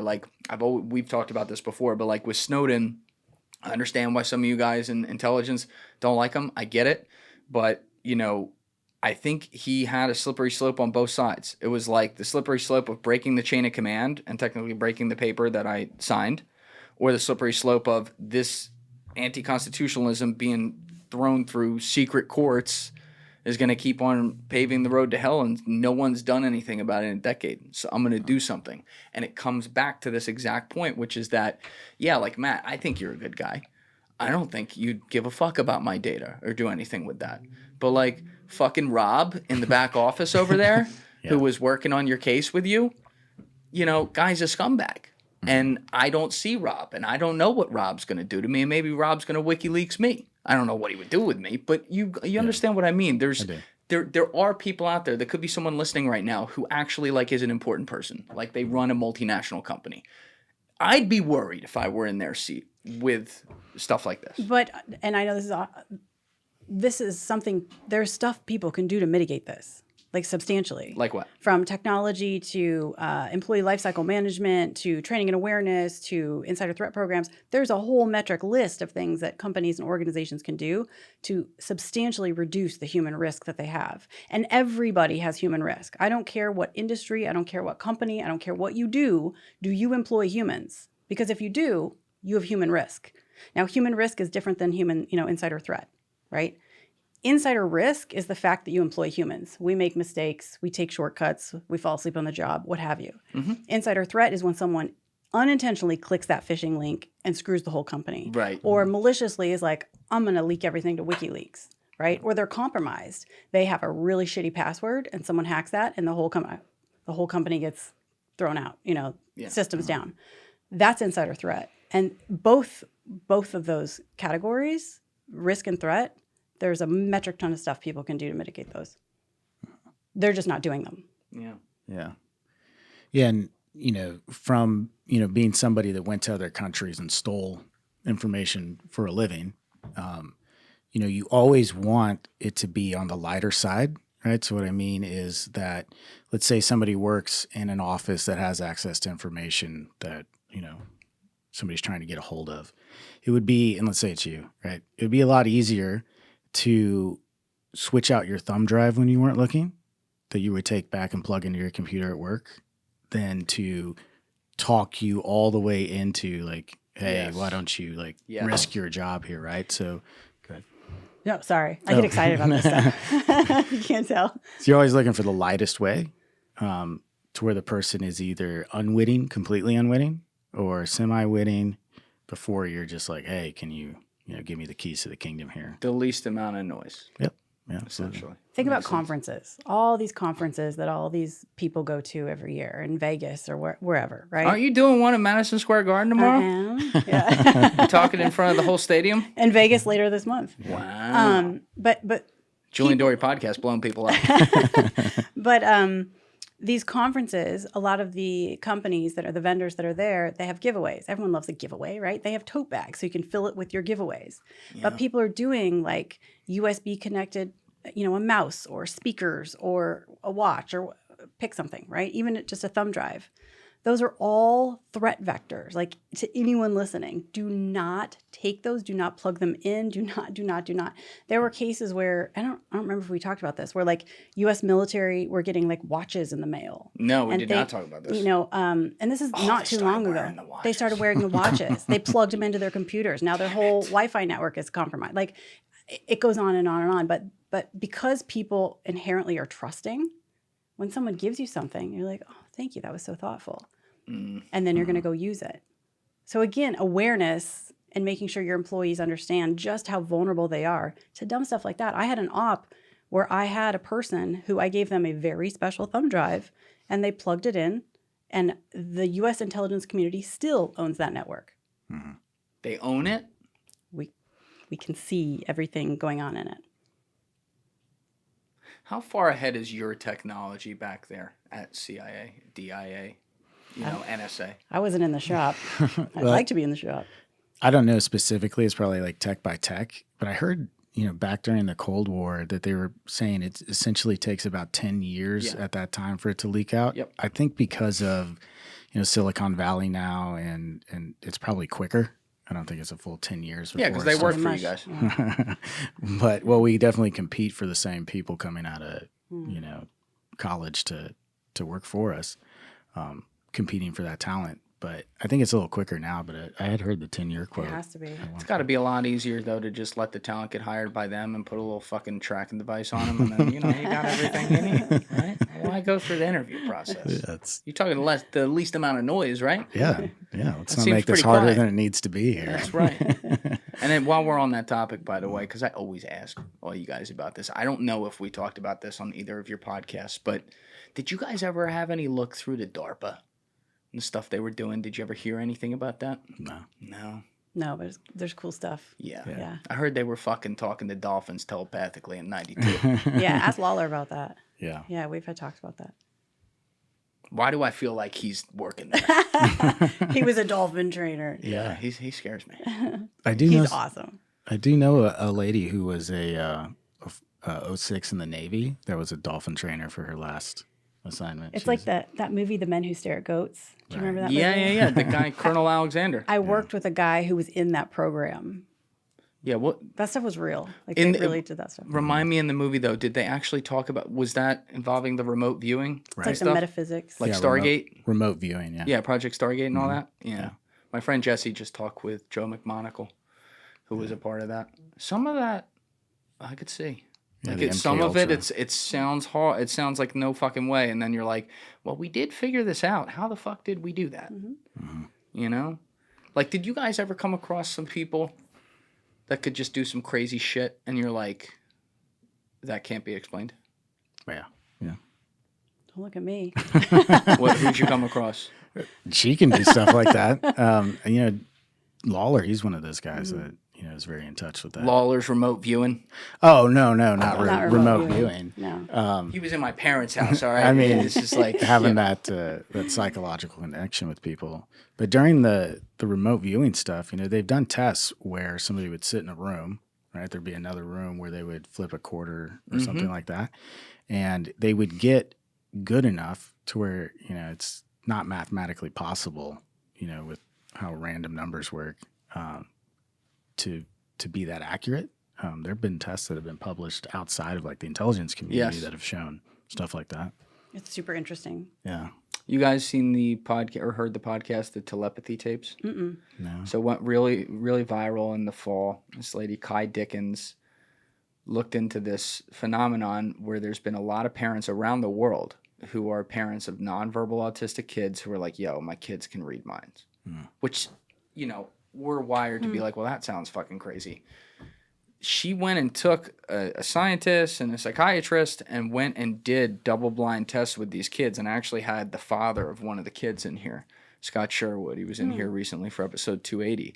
And, you know, I listened to the podcast and I'm like, holy shit, I don't know if it's telepathy, but there's something there. Yeah. This is not like, you know, they're not dragging kids' fingers or anything. It's like, how did they know this? And you kind of wonder, not to get like way too meta here, but you know, if we're living in this multi-dimensional reality and all the things the physicists who come in here and talk to me about, it's like, is there some like glitch in the matrix, no pun intended, where there's just certain people that, you know, have something? I mean, she was saying in the podcast, like Kai Dickens was, we just accept scientifically that savants exist. It's like, oh yeah, no, it's scientifically proven. A kid can fucking come out and sound like Beethoven. Yeah. Oh, he can do math like Einstein. Yeah, no, that makes sense. But then it's like, yo, I think autistic kids can talk to each other. Shut the fuck up. No, they can't. Yeah. It's like, well, you know, we got to question this stuff a little. And when you look at guys like Joe McMonagle, who allegedly have been able to do things like this, and some of the tests you're talking about, it's like, you know, what does the CIA know that I don't? If they do, they didn't tell me. Yeah, me neither. I think it might have been the next year that I didn't make it to. Right. It was a different cool kids club. Yeah. Damn it, CCP. Why'd you have to dox the guy? How many countries can't you go to now? I mean, there's a difference between can't and I'm smart enough to not. I wouldn't go anywhere that isn't currently having a great relationship with the United States. I wouldn't go anywhere that had a better relationship with an adversary country than us. My travel schedule's a little tight for the near future. Yeah, I can imagine that for sure.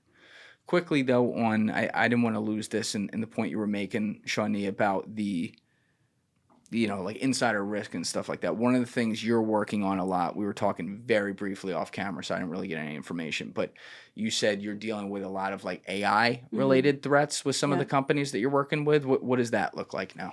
Yeah. So with AI changing every freaking second of the day, it's individuals, it's families and companies, right? You have to look at each piece, each component. But AI is being used in such creative, unusual ways to target people for fraud, for insider threat, for corporate espionage, et cetera, when we're talking companies. But just looking at individuals and families, right? You've got deep fakes and voice cloning who are duping grandparents into thinking their kid was in a car accident and they need to send money, or deep fakes and voice cloning being used against CEO, against people who think the CEO is calling to transfer money and they're transferring $25 million. I mean, the threats, there's a long list of things that AI has caused. It's lowered the barrier to entry for threat actors. It's made everything so easy, right? Yeah. And so these organizations, any company out there needs to recognize that this is a massive threat. In fact, I think it's 51% of C-suite leadership don't think AI has caused them any additional risk. What? Yeah, if you know anybody, please tell them to contact me. Yeah, they should all be fired immediately. Stupid. But the thing is, so we've got all of these new threats and all of these new threat vectors, but there are tons of inventions with AI now that help organizations battle AI to AI, right? Battle AI to AI? Yeah, so using AI, to detect deep fakes, or to detect when Matthew's on the critical pathway to do something stupid within the organization. There are platforms that have been invented where AI can basically assess his normal pattern of behavior, like we were talking about earlier, and it can read all of his communications on the corporate systems. Everyone's monitored anyway on every system. Everyone knows that. There's usually a banner when you log in. But I don't like you nodding your head over there. He's like, doing it right now. Fucking Deloitte. But it can detect, you know what? Matthew is sad, and he has a flight risk. Oh, the Aura ring? It reads into that? It reads into, not the Aura ring, but then I'm fucked. It reads into everything, and it can basically alert security teams that this person is going to do something stupid and become an insider threat. So the company can then act left of boom, if you will, ahead of the person doing the dumb thing. They can say, hey, here's some EAP support, here's some time off, whatever the situation calls for. They can use AI to detect when malware has been deployed, that, AI invented malware that gets smarter and figures things out as it's moving around your systems. They can use AI to battle that. There's basically, it's this fire now, AI against AI, but so many companies, A, don't recognize the risk truly, and B, they don't invest in the security tools or the processes or the insider threat programs to actually combat what's going on. It's super interesting stuff. I'll give you an example of both sides of the coin where it's helping and where it hurts for my old role. So we, they still have what we refer to as targeting officers that will put together information on somebody that someone in my role is going to go approach, right? So if I'm going to go talk to this person, we know they're going to be in that bar at this time. They will put a ton of information together after analyzing their phone, after looking through emails. But this is a person at the time, right, doing this. Sometimes they'll have a psychologist look at the information first and seed someone like me with the hints of how to gain compliance from this person socially. Whoa. Well, AI is just ramped that, through the roof, because it can look at, your pornography history. It can look at every single thing all put together and say, this is the exact type of person, like looks-wise, that would be the best approach to come after you. This is, if they should be a man or a woman would work better against you. And it can do this so quickly. Yeah. So it's like, get Mia Khalifa in here right now. Yeah, even just looking, not even businesses, but individuals, right? There's AI now that threat actors are using to basically pull all the data from your social media platforms to do exactly what he's talking about. Not only can they do that to create or craft a phishing email that is super specific and unique to you that they know you would click on, but they can also use it for these scams. So that's how they harvest your voice, for example. So you call grandma and say you were in a car accident, like I'd mentioned, they're getting your voice from some social media post that you posted or from one of your, you know what I mean? So it's all AI generated.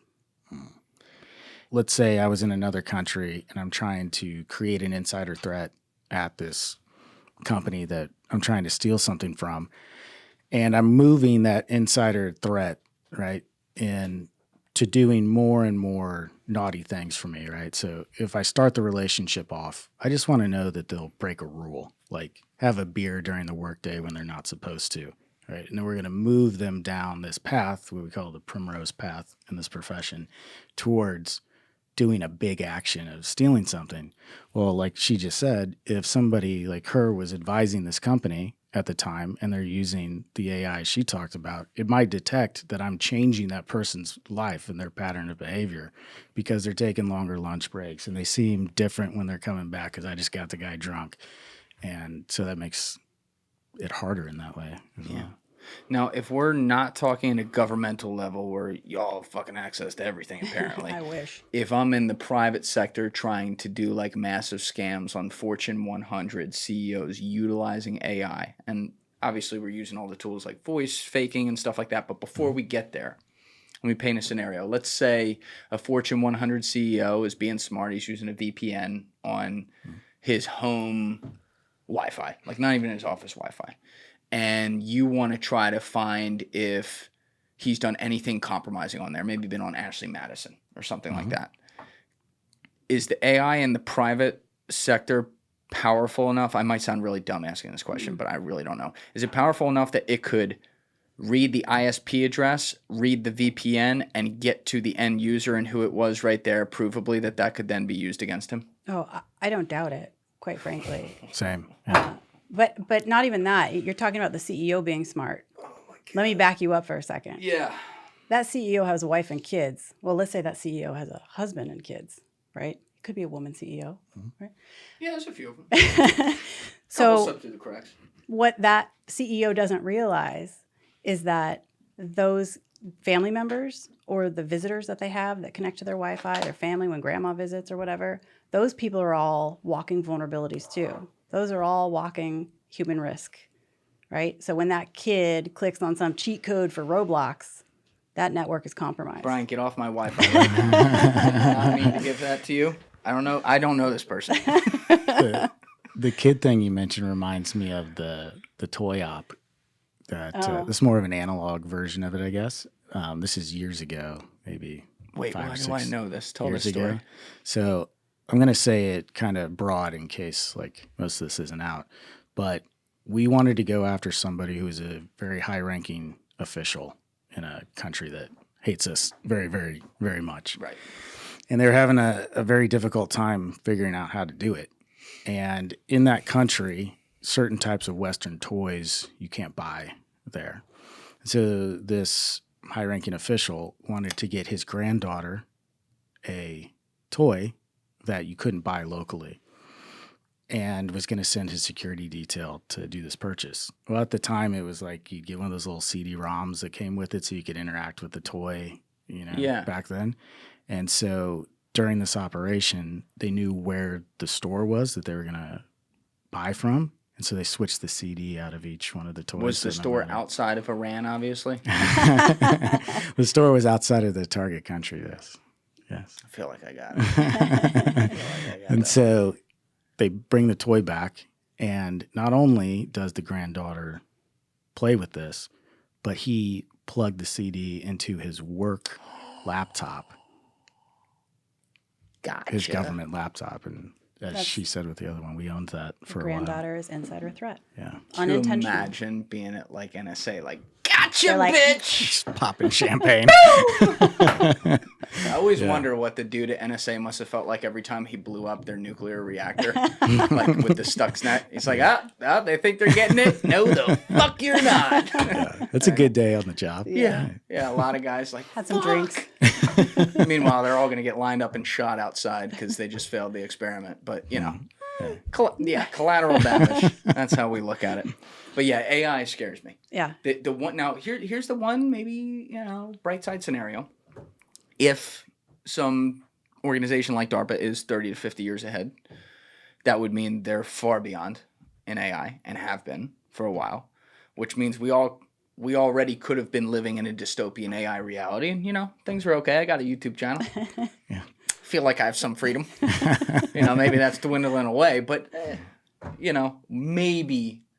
maybe it'll be all right, because I do try to look at this not from the lens of like doomer with it. It's not to say you don't look at threats, but in my old studio I used to have 2 pictures on top of each other. The top picture was the nuclear bomb test at Bikini Atoll in like 46 or 47 or 48, where you just see the whole place is blown up. And the bottom picture was a redoing of the picture of the hand of God in Adam, but instead of the hand of Adam or the hand of God. It was a robot hand. And the idea was like, all right, the threat had been nuclear, which always still is a threat, but now it's AI potentially. But here we are 80 plus years into having a nuclear bomb. We haven't done it to each other yet, despite all the hatred that does exist between countries. So it's like, maybe we figured out enough. The difference is with AI, you know, it can get out of control because it's another entity. It's not the nuclear bomb can't. The bombs can't talk to each other. Well, AI might make them do that, but like, I don't like that. You right away were like, the fuck they can. But like, you know what I mean? It's a different stratosphere because you're creating something that even if it's not sentient, like that's scary. But even before then, like even Facebook had that famous story in 2016 or 15 or something, where they quietly invented an AI and suddenly, or two AIs, and they started inventing their own language and talking to each other. Yeah, and Zuckerberg just like pulled the plug. It was Google, I think. Whoever, One of them. Yeah. But I mean, with AI now, like it needs human intervention, right? There are so many case studies, actually a lot of really funny stories that just kind of prove that it's not taken off on its own yet, right? There was a security robot in Washington, D.C. that was used in some like security complex. And it was supposed to just, you know, monitor and keep track and stuff. This thing drowned itself in a fountain within a week. And employees were joking like that it had like committed suicide, you know, for the job. But it just proves They wanted to feel something. Right, right. You need human interaction and interventions. What was the one with the broken finger? Oh, there was I think it was in 2022, there was a like international chess tournament and like people playing against AI.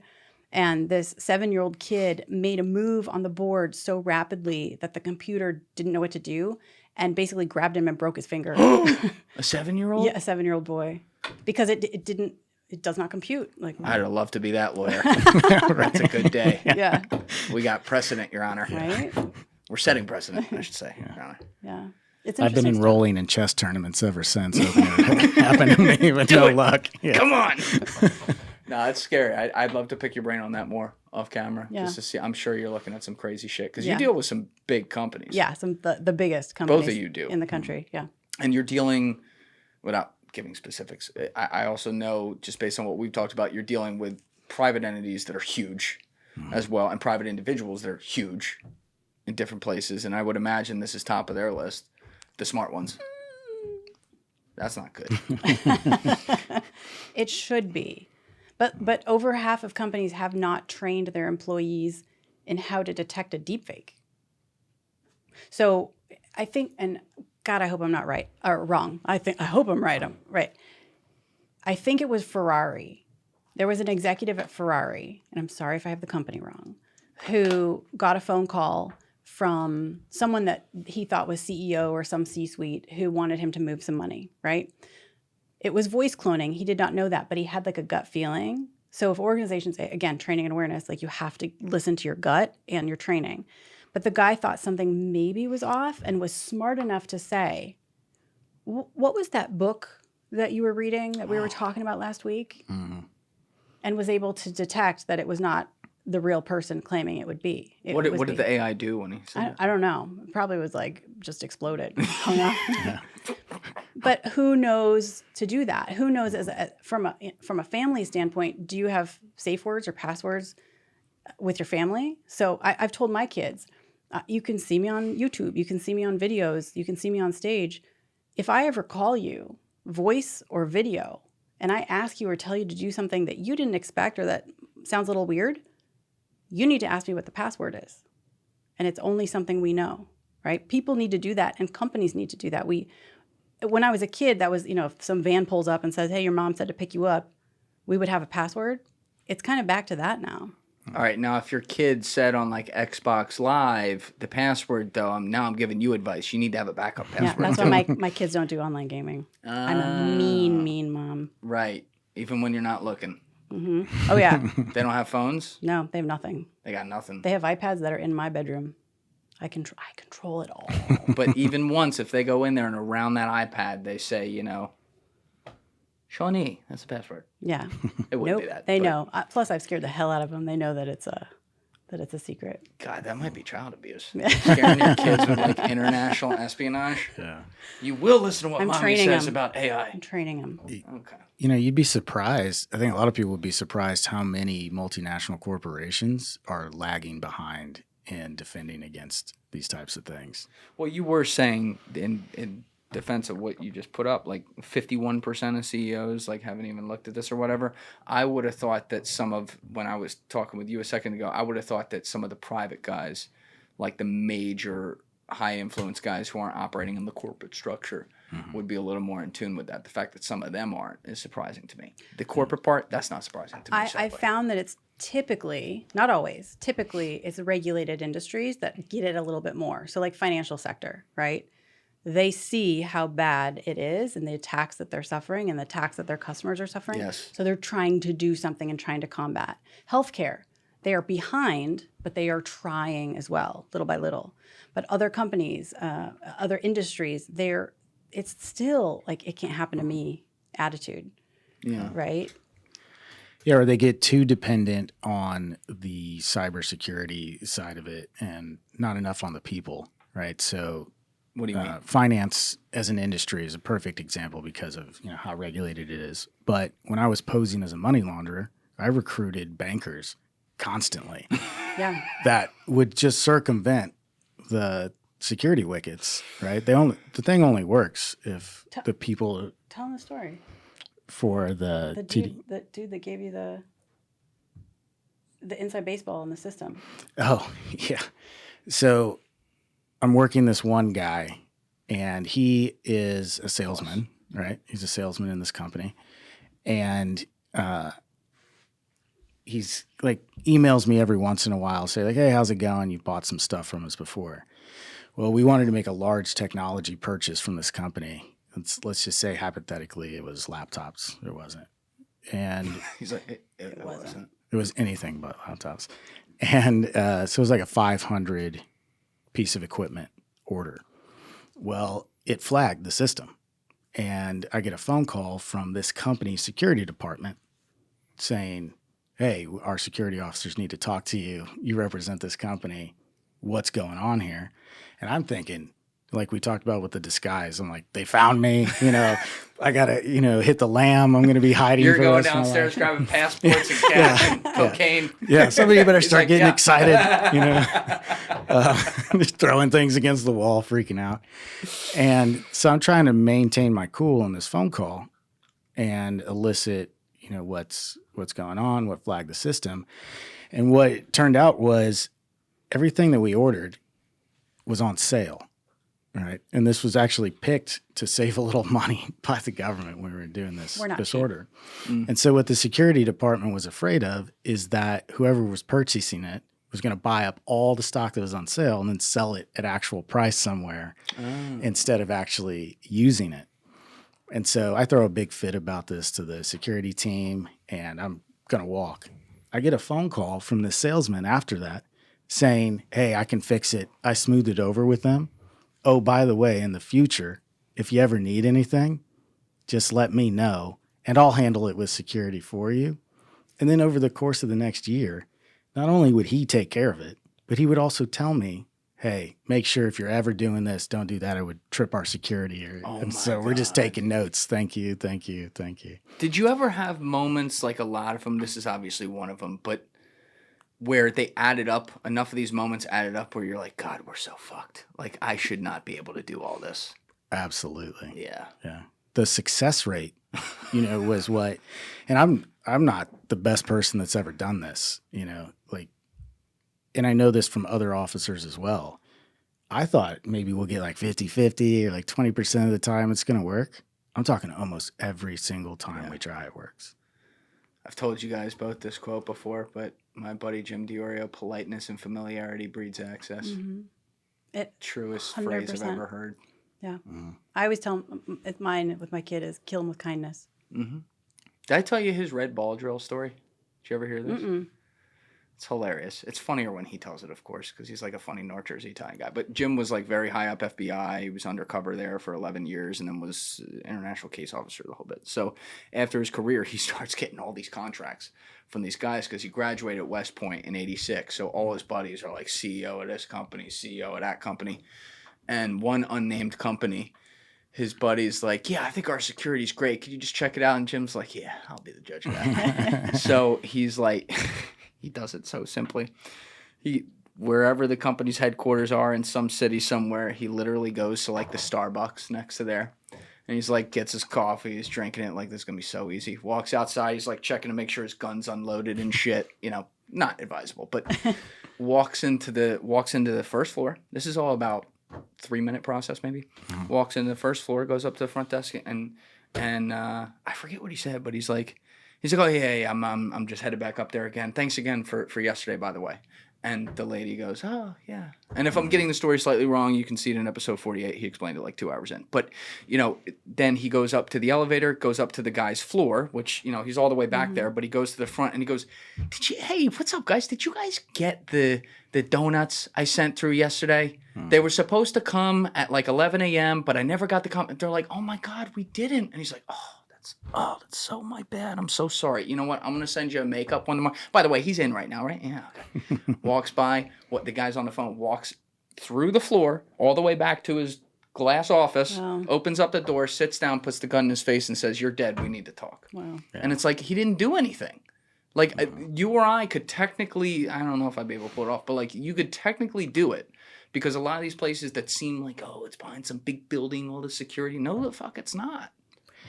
Yeah, and even that just, you know, aids to a sense of for the employees that somebody else is taking care of it, you know.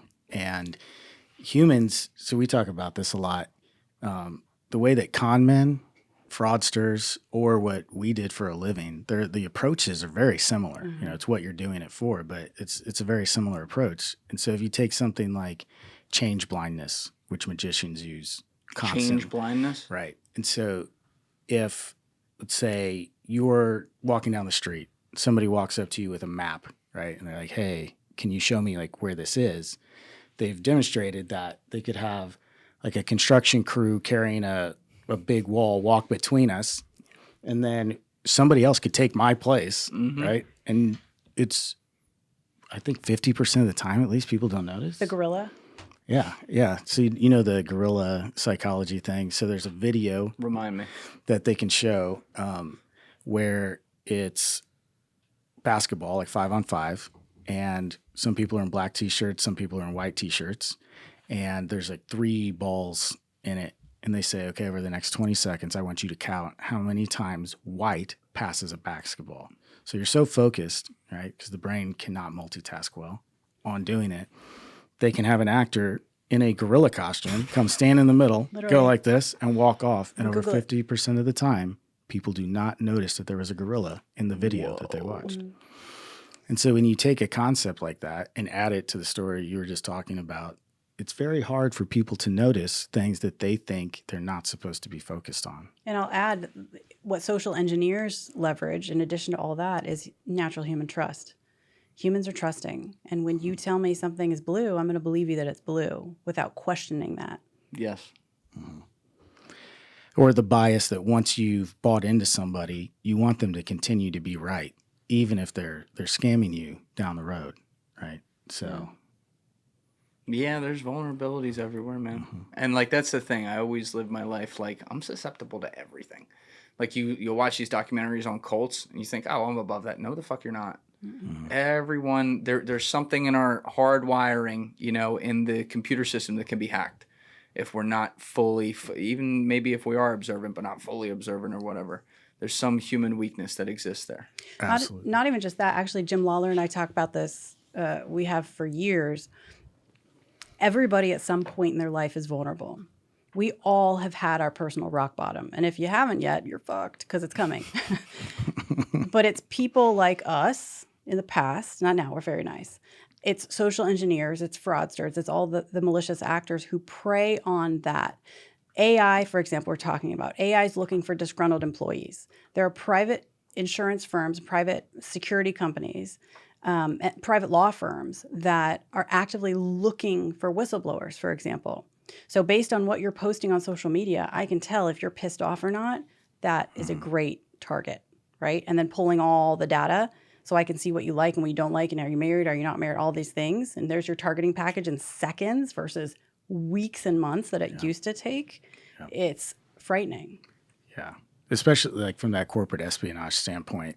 You know, if you think about the targeting package that we discussed, if AI is helping to say, here are the 10 people at that company that have access to the information that you want to steal, and here is what's going on in all of their lives, here's what's vulnerable, and then you take somebody who's trained to do this and you create what we would call a perceived serendipitous encounter, right? Where we bump into each other. What a term. And you just think, I just say bump. you know, that's fake. That's fate, right? You know, it's just happenstance. Chance encounter. Right. Yeah.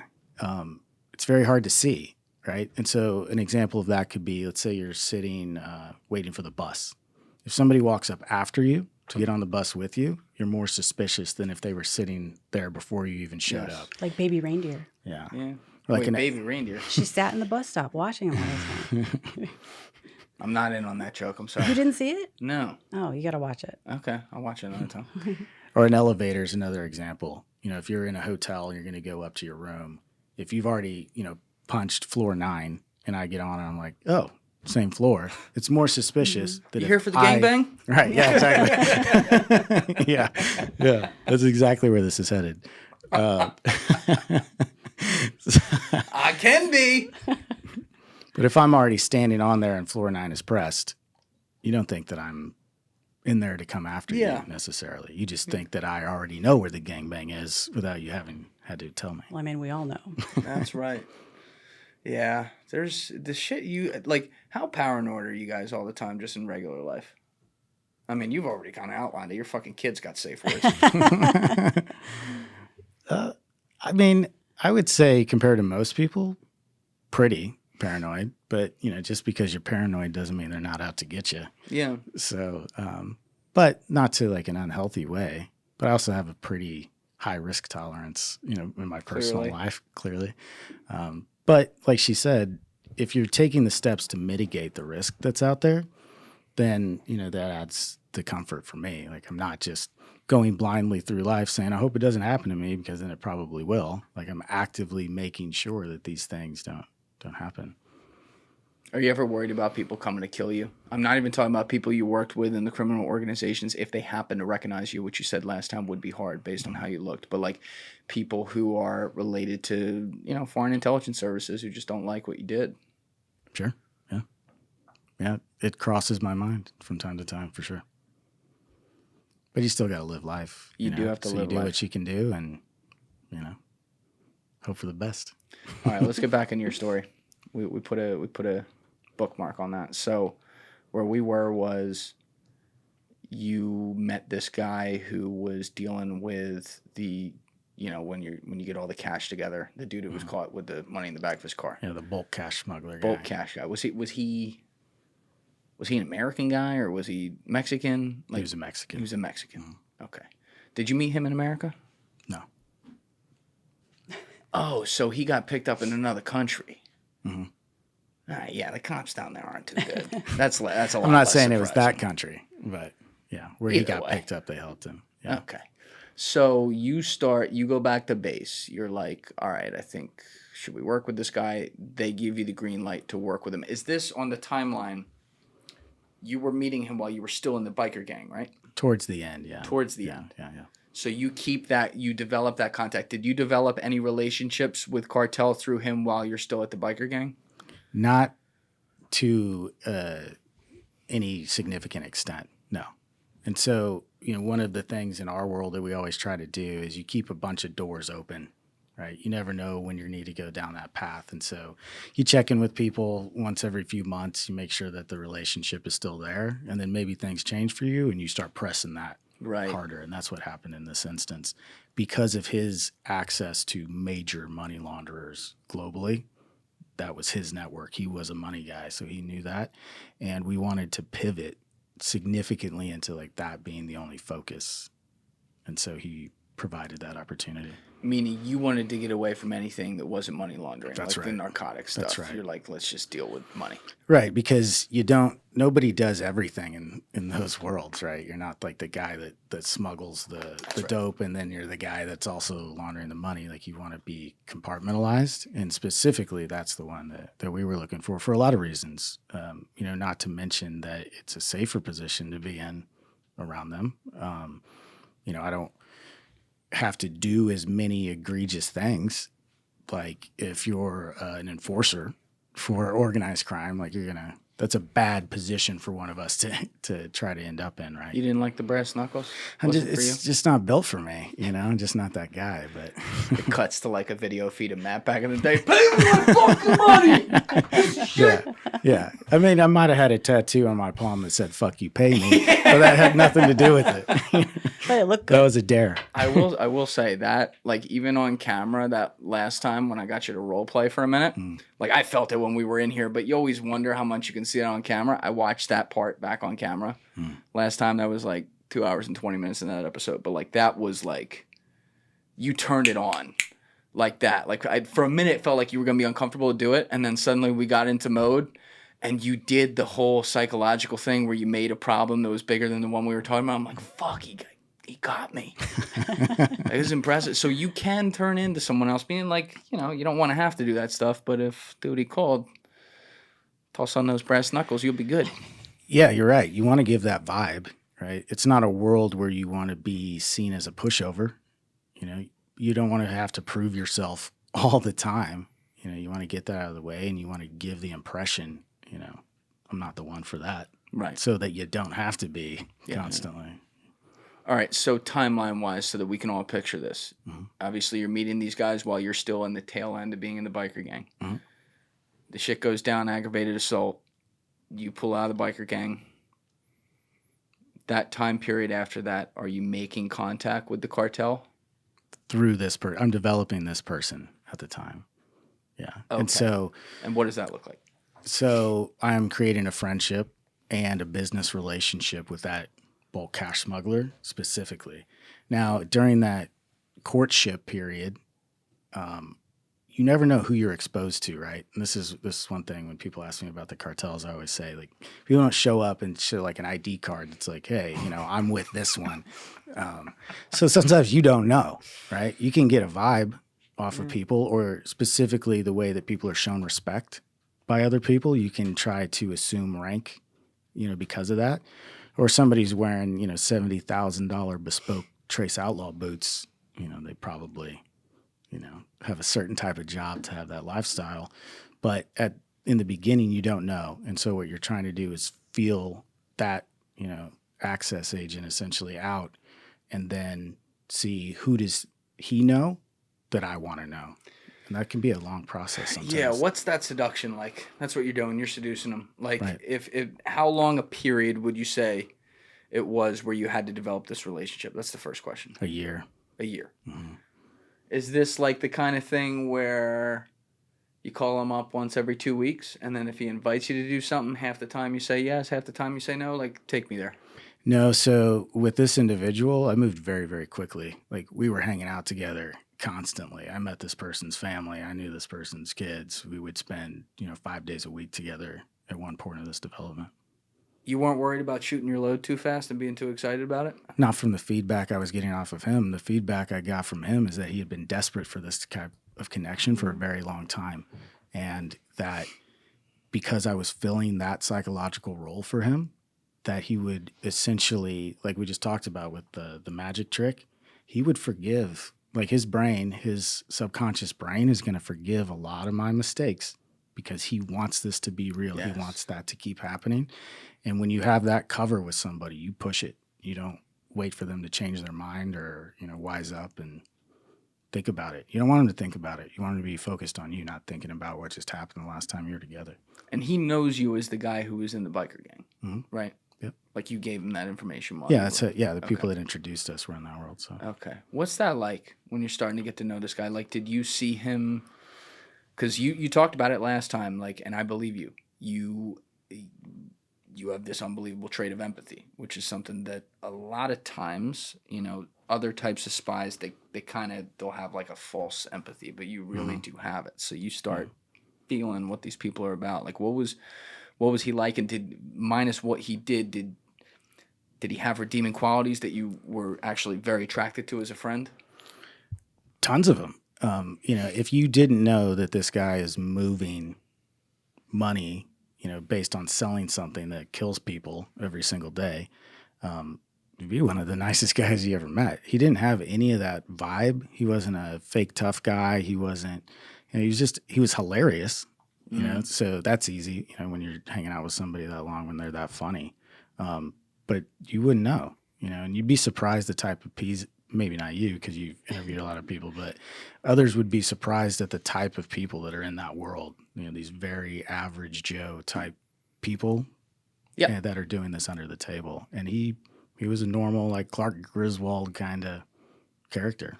Well, that's also the tragedy of Hollywood, in the sense that when we see the movies or the TV shows, even, we're looking at the main players. They got a cast of, there's 10 main people you're following around. These organizations are tens of thousands of people. There's a lot of regular schmoes that have a more normal story and maybe even a more normal personality and a lower threshold of violence and evil and shit like that, but they have access, and you're able to get through with people like this because they're trying to put food on the table too. They just decide to do it illegally. Yeah, and those are the ones you want. If I could pick 5 different people to give me access, I don't want the one that's going to get me shot in a bar fight, because I want the one that's going to be the safest and the easiest. Mm-hmm. Agreed. Totally agree. I mean, these are humans, right? When you have empathy, it's really easy to find something in common with whoever it is. I mean, we talked about it when I was on your show last time. Yeah. So you developed a relationship over a year. You're going to dinner at this guy's house all the time? Sometimes, yeah. You like his kids? Were they cool? I watched his kids when he wasn't at home. Yeah. You don't talk to them today, I take it. No, You're not writing college recommendations. No, maybe an anonymous Christmas card or something one day. But I might send them a little something. Yeah, the kids, I think we talked about this last time. They were always a really difficult angle for me, because you didn't get into this too deeply. Well, to me, children, represent maybe the only form of true innocence, in the world. And so to know how close they are to this dangerous situation, often how bad they're being treated by, their parents that are involved in that world, it's very hard to look and see that and have what most people would have, wanting to help them, wanting to rescue them from that situation, and to turn a blind eye to it because that's not, what you're there for. That was, for me, one of the most difficult psychological aspects of it was people's children. But you got to act like everything's normal. That's even the job. with them. That's the job. All right. So this guy becomes your access dude after a year. How did you, obviously you develop a relationship with him quickly. He knows your expertise. He knows who you are. He knows you're kind of good in that world. Mm-hmm. But what's the conversation like, and how did you know it was time to do it, where you make the ask or make the suggestion that, hey, do you guys need help with this thing? Because I can do that. Right. So you don't plan it ahead of time. You're constantly leaking little nuggets of it, right? So that he's putting this picture together in his head, and it's his idea one day, right? So as I'm watching him during this time period, he was having more and more trouble at home, and his job, was taken away from that because he would be running these cash loads and stuff and away from home.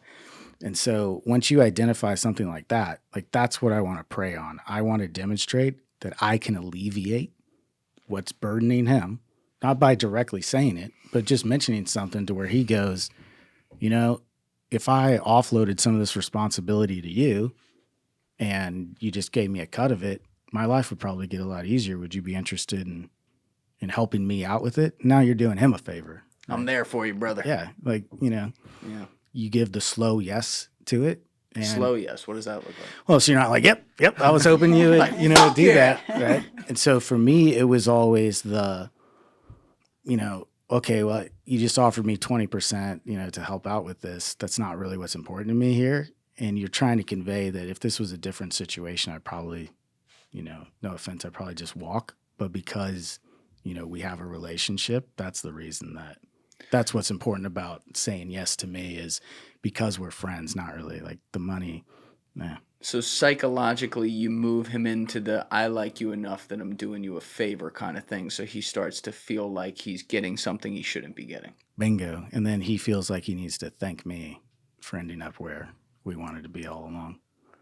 It's a similar psychology to like when you loan someone 10 grand and they say they're going to pay you next week, and then a month goes by, they don't answer calls, and then suddenly you start tracking them down, and then suddenly it's like they're doing you a favor by paying you like $50. Right. It's like, fuck, wait, how do we switch this here? Yeah. Get the baseball bat. Yeah, exactly. That fuck you pay me. Yeah. So what did he want you to do? What was the first thing where you did him this favor? It was perfect. He wanted me to travel for him. He wanted to spend more time at home, and he wanted me to take some of his trips. So he With cash. Yeah.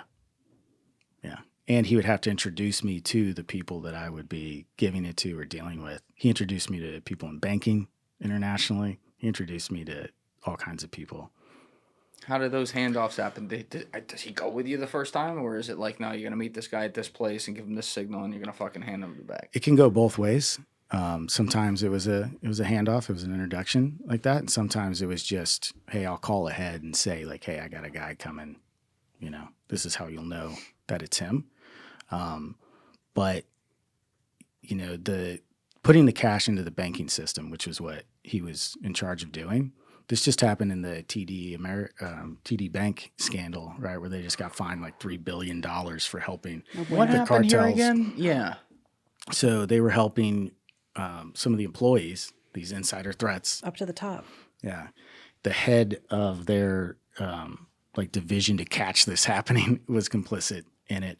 But they had banks where there would be a branch manager that was taking up to $1 million in cash a day and depositing it into the bank.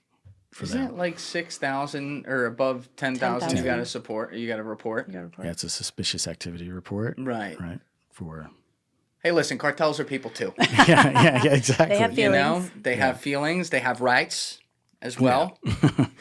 Well, so there's two types. There's the suspicious activity report, which can be based on any amount of money if they think you're up to no good. And then there's the currency transaction report, which is the above 10,000. So they're legally obligated to file this, which obviously this branch manager was just not doing. How do you get away? Like this isn't like 15,000 versus 10. You're talking like 1 million versus 10. How the fuck do you even get away with that for so long? You know the system. That's it. The people that are supposed to catch you are the ones helping you get away with it. But then you also technically have oversight. Not that they're like that, whatever. But you're supposed to have the FDIC and stuff. I would imagine looking at this. It's been a while since I was in banking, so I don't know. But Sure, it takes a while. It's a lot of paperwork. But who watches the watchers? If he's the one watching to make sure the processes are followed. right. How did they catch him? I don't know how they caught him, actually. I know that, I think it was the branch in Toronto. There was a branch there where it was so... Eh? It was so rampant that during the investigation, they had, you know, employees joking about it, like the teller level. Like the tellers are like, you know, there comes Mark with his $1 million in, with his $1 million in cartel cash. It's so flagrant and rampant. And one indicator of how rampant it is that they didn't think they needed a more sophisticated system to beat it. They're like, no, it'll work this way. And it did. I think For a while, right? I think it was about 50 million that they caught specifically, just from one. Just from one. One Branch. You had moved $50 million through one POC, like the guy I'm describing to you. How many branches does he?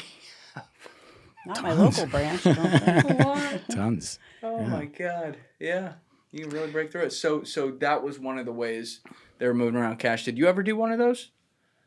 At Move, TD? like, Yeah. Not at TD. No. You didn't? No, I won't You name the weren't the guy? banks. I won't name the banks. You know, maybe you know, when they hire us down the road to fix this for them. But Oh, so you did do it at a bank though? at tons of banks. Yeah, I've taken How cash much? What's the bit most you ever took and got away with it? in like one load to a bank. A little over $4 million. It's just an average day. $4 million on a $10,000 limit. And how did you get them not to report it? What, They were insider threat? complicit. Yeah. just with same exact situation. Inside a threat. Slide that under the table.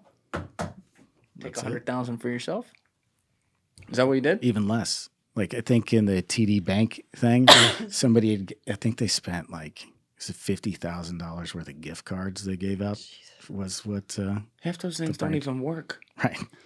You're not scratching it off. Yeah. It never ceased to amaze me how little money it took to corrupt people when you try the right way. Maybe because a part of it is psychologically, they're like, well, it's enough that I'm happy, but not enough to like spread an alarm. So I'll just keep, like a little IV drip. I'll keep taking a little bit. Yeah, you're right. And they rationalize in their head that they're just not being greedy about it, right? They're being really responsible about how they approach this, That's right. which is hilarious. I agree with them. Yeah. They are being responsible. Yeah. Gift cards, you can hide that. Yeah, don't be egregious. Right? That's right. That's right. I don't need 100,000. Twist my arm. My kid's got to eat. And of course, it's all cryptocurrency stuff now that they're, that method is becoming antiquated. For cartels. Yeah. So almost all of the Mexican cartels, bulk cash is handled by Chinese now. Almost all of it. In crypto. Well, so they'll like take transferred to crypto. It can be. One of the things that the Chinese will do is they'll either spend the cash on stuff and then they'll, export those items to China and sell them at a higher price. They'll spend it on real estate, artwork, artwork, or they'll work a lot of times with individuals in Russia, cyber criminals in Russia that take over the Bitcoin side of it once the conversion has been made. But what does that look like? Like, why do they have to bring in Russia to do that? Because they're better at they're Russian criminal organizations that are better at the crypto laundering than the Chinese criminals. But the Chinese, one of the reasons that the Chinese criminals or the Chinese intelligence officers that are involved in this are so good at getting this job is they can do it for a very, very low percentage, right? So they're involved in the fentanyl, like the precursor materials or even fully manufactured fentanyl leaving China and coming to Mexico, right? Like almost all the precursor chemicals for fentanyl start in China. And so the people in Mexico owe them money for this, right? And so what this allows you to do when they're involved at both the up and downstream portion of the operation is instead of trying to send money through bank accounts that can be traced and all of that, they just balance the books, right? And so now you're not following money moving around the world. It's just to balance the books and it's all good. I got you. So that allows, some of these Chinese criminals to pay out quickly. That's another thing in money laundering. If I'm going to launder somebody's money, they want to know how long it's going to take before they can use it somewhere. They can do same day. Same day. Yeah, hand me the cash and I will release the funds in Guadalajara to you same day. That's useful. Yeah, at 1%, 0.5%. 0.5%. Sometimes 0. Reverse opium war shit. Mm-hmm. Yeah. So and you mentioned that earlier, right? Like what this is like over there. The Chinese intelligence services are most definitely involved in this happening to us. Oh, in for Mexico sure. Right now. So. I think I don't know if I told you on your podcast. I've said it on a bunch of podcasts before. I'm actually going to get this guy to come in. But this dude, Ben Westhoff, wrote a book called Fentanyl Inc. 5-6 years ago. I think in like 2018, 2019. And he did a great podcast with Joe Rogan back in the day where he told the story of how this happened. He was like a music cultural reporter. And he wrote about like Tupac and stuff. And so he gets assigned a story 7-8 years ago on something in that. And one of the dudes he was interviewing made some offhand comment about fentanyl. I think Ben had known like a little bit about it, but he started asking him about it. And suddenly it was like, holy shit. It was like this whole story. So savage that he is, he's an author. He starts like writing a story about this. Like, I'm going to make this a book. Says, you know what? Fuck it. I'll go to China. Let's see how easy this is. Wow. Goes to China and like they take him to the lab. They're like, all right, do you want the deluxe order or do you want the triple deluxe supreme? You let me know. And he saw how easy it was to get it back. So for an American just doing that la-di-da-di-da on a regular day, see how easy you got it. Imagine what, the actual intel guys are doing with, fucking the heads of the cartels. Yeah, absolutely. And they had these networks set up back when they were doing the methamphetamine precursors. So these relationships, the pipeline for these precursor chemicals to come here were already in place. And now you have the second generation of people that have both a Chinese and Mexican connection. And these are like the ideal people for them to facilitate as the middlemen for this. For sure. All right, so we're going to get to some of the high level, like where Cartel stands right now. Obviously, they were just designated like terrorist organizations. You're going to have some thoughts there, but I want to get through like to show people how deeply ingrained you were in this world. So you start doing these drops for this guy that were all random things. Could be at banks, could be meeting a random person in some other country, could, whatever. You start developing relationships, though, on the other end. Sometimes these were just regular people in suits, I would imagine. Other times you're like, oh, this is a serious player in the cartel itself. Right. Yeah. What does that look like? Like, what was your goal? Like, are you like, I want to meet a person at this level in the cartel and then become friends with them? Or was it more kind of same thing, like, let's see what we fall into, where the chips fall? So the level that I was trying to be at was more of the layering level. So not that would be the integration level, trying to put cash into the banking system. I wanted to be more at the level where I'm distancing it from the original account through corporations all over the world or through trade deals or whatever, so that the money could be usable, right? Because I can't really influence the things that my organization was interested in, right? Like that we talked about in the beginning while I'm muling this cash around. And so I needed to move more into the layering jobs of it, which, luckily I was able to do fairly quickly. You're also trying to get into the scenario, once again, where you're within these organizations like the cartels so that you then have access to have to go to other places. Right. So I'm just trying, because this is such a hard world for me to picture not being in it. But like, are they giving you, they're like, all right, we're going to need you, I'm going to paint a hypothetical here. We're going to need you to uncover some secret arms deals happening in fucking Serbia. So we need to figure out how to get you to Serbia.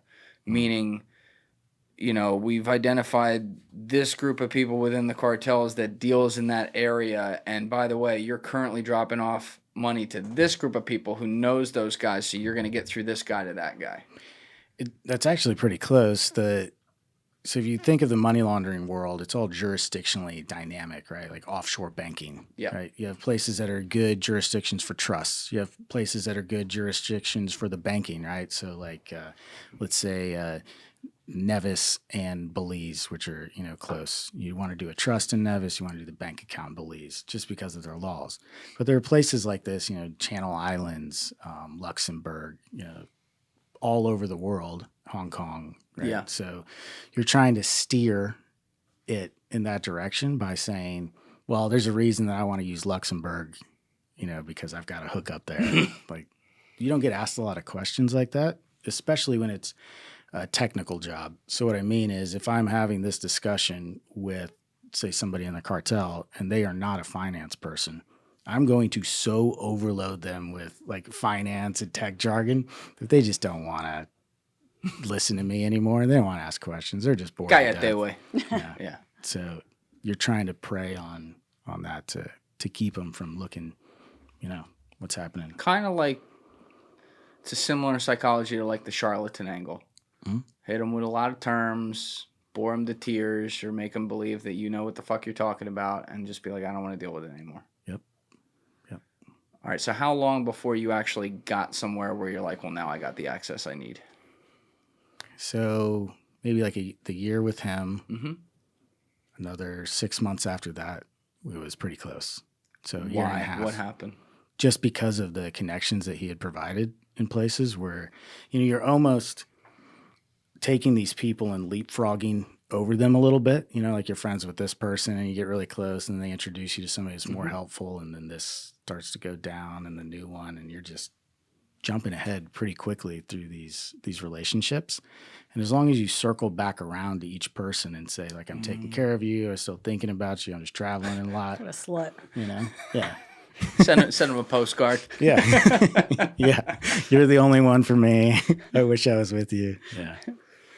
And what, like, Was there, I know you can't like say exactly who or necessarily the exact place or everything, but was there a guy you got to where you're like, bingo, Yes. we're there? Yes. What did that look like? This was an extremely high-level person in a very well-known international bank. And what was the one of the context of you top getting top him? 10 employees at the bank in the world. And he was on the take knowingly. He eventually became on the take, yes. Oh, he wasn't when you got to him? No. Were you the guy that convinced him to go on the take? Yes. All right, how'd you get to this guy? So it was actually a parallel operation that I'll try to say as little about this as possible. He came up, It's just you and me. Don't worry about to it. the yeah, right, yeah. So he came up as a person of interest to the U.S. intelligence community at one point to be developed for something Right. Go. You see that. completely different than this, and that didn't work out. But we knew of this individual, and so this person got promoted fairly quickly in their bank, and so we decided to take a run at them as like a secondary, like, well, we couldn't use him for what we wanted, but maybe Matthew can use him for the money stuff, and he was amenable to it, and eventually started doing what he didn't think he was working for the U.S. government. He thought that he was enabling money laundering. All right, take me there. I want to know, like, first of all, so that I understand, when they're making the whole thing about him where they're like, we think that's a targetable guy, you have not made contact with him yet, have you? Correct. No, Okay. No. So now they're like, well, Matthew's in a place where he actually can make contact with the guy because of other people he knows. Mm-hmm. So without revealing the bank or the place or the guy or the exact job he had, we just know he was high up. That's important enough. How did you make contact with him? You just like walk into his office and be like, hey, what's up, bro? So his bank had already been being used by some of the people I knew in the money laundering world, the criminal side of it at this point. And so the branch specifically, we didn't know if he knew that it was working that way, but I already had a reason to go there. And so we just started focusing on that branch and that location more and more and more. And so eventually it goes to creating that, what I called that bump, or that perceived serendipitous encounter. And I walked up to him in a hotel lobby bar and struck up a conversation, and then eventually made a friendship. And one of the things that pisses me off in the movies about these types of conversations is that they're limited by time. So they have to, the scene's going to be 3 minutes. Right. From walking into the bar to suddenly getting the ask and getting it done, and suddenly, boom, and then it cuts to a new scene. But I always think to myself, I'm like, those motherfuckers had to be in the bar for another 3 hours. What did they talk about? And how'd they get there that fast? Mm-hmm. You're obviously not moving that fast. So I just want you to kind of show us how you would do this. Like, you walk into that bar, is it 5 o'clock, like happy hour type deal? This was in the evening, maybe around 7. Yeah. All right. Maybe. You don't have a goal of like, well, I want to get them by 8 o'clock. But No.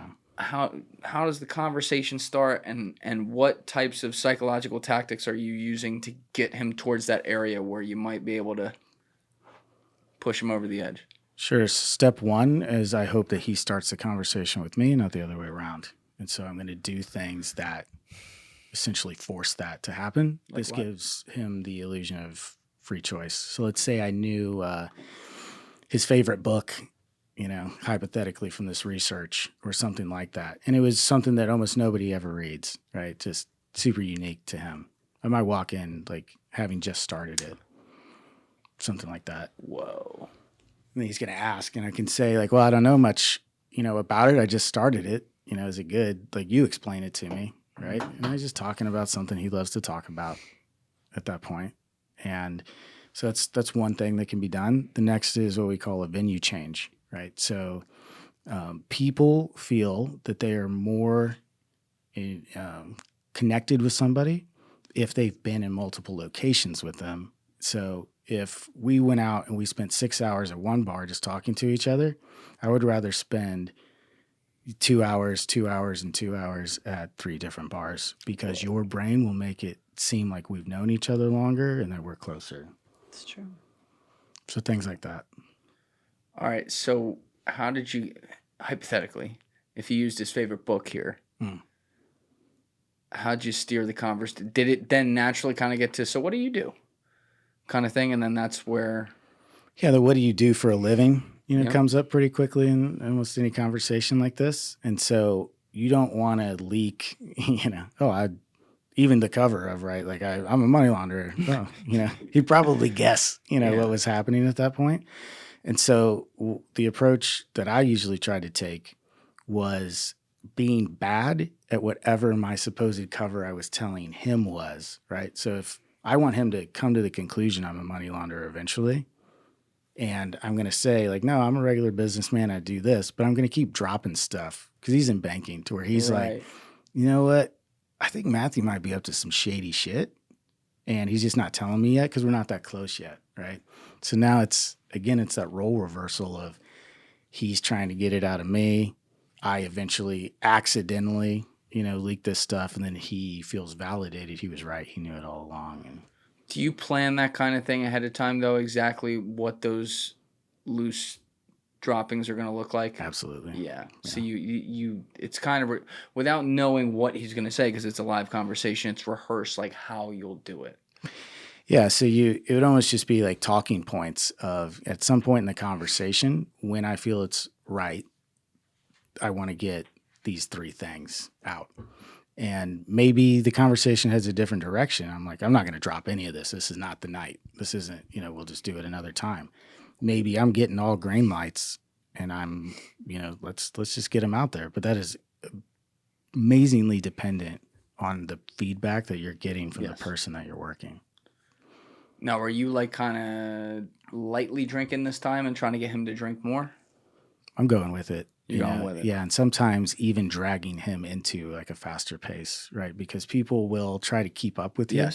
Yes. So if I'm not getting him, if he's not going enough, I'm going to try to rush him with it. And you trust yourself drunk? Yeah. Pretty good drunk.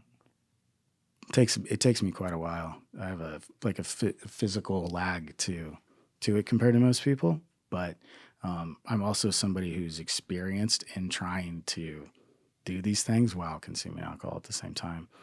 They used to do, like in the Cold War, they did these weird tricks like eating butter or something, cut the line in your stomach. Like that's all. I was going to ask, like, the CIA have like a secret pill you can take before that suddenly like combats alcohol as it goes into your system? I wish. No, but one thing to always remember about this is in this situation, I'm the magician, right? And so I know what to pay attention for. And this person just thinks this is just something that happened to me on a Wednesday. So they are already at a significant cognitive disadvantage in this exchange. Did you change venues on them? Yes. How long into the conversation did that happen? It was actually really, really quick the first night because the opening was there. It was too crowded and loud to speak to. And so I just kept acting like I couldn't hear what he was saying when he was trying to tell me about something that he was very passionate about. You said, let's get out of here? No, he asked. He said, hey, we can You're go like, buy across me the street." dinner first. Relax, pause. So we went up to his room, Oh, you did go up to his room? No. The gangbang romantic. wasn't until way later. I was say, man. Sounds getting like a aggressive. theme. So he changed. Would you suck a dick for the U.S. government? Absolutely not. No. I don't believe you. Continue. I'll never do that again. That was good. You don't get paid. I didn't get paid enough for that. Pause. Anyway, yeah. So he suggested a venue change, and it was only 2 in the evening, but it went very well. And that was like a quieter bar or something? It was just a quieter place, yeah. And were you able to get, I forget if you said this at the beginning, were you able to get to the initial kind of ask or proposal on this first one? No, not even close. So, all right, so you had to lay the foundation. So how do you leave it with them? Like, oh, give me a call tomorrow. I really enjoyed myself. Thank you. Yeah, you always, Shawnee knows all about this. You're always trying to set the stage for the next meeting, right? You always want to set that up. It's like dating. That's what I'm saying, though. You whole have an thing. advantage here. No. You're like, I'll see you tomorrow. Yeah. No, the whole human intelligence recruitment cycle, it's like dating. The whole thing, spot, assess, develop, recruit, handle, terminate. each step is a different step in making a relationship with someone.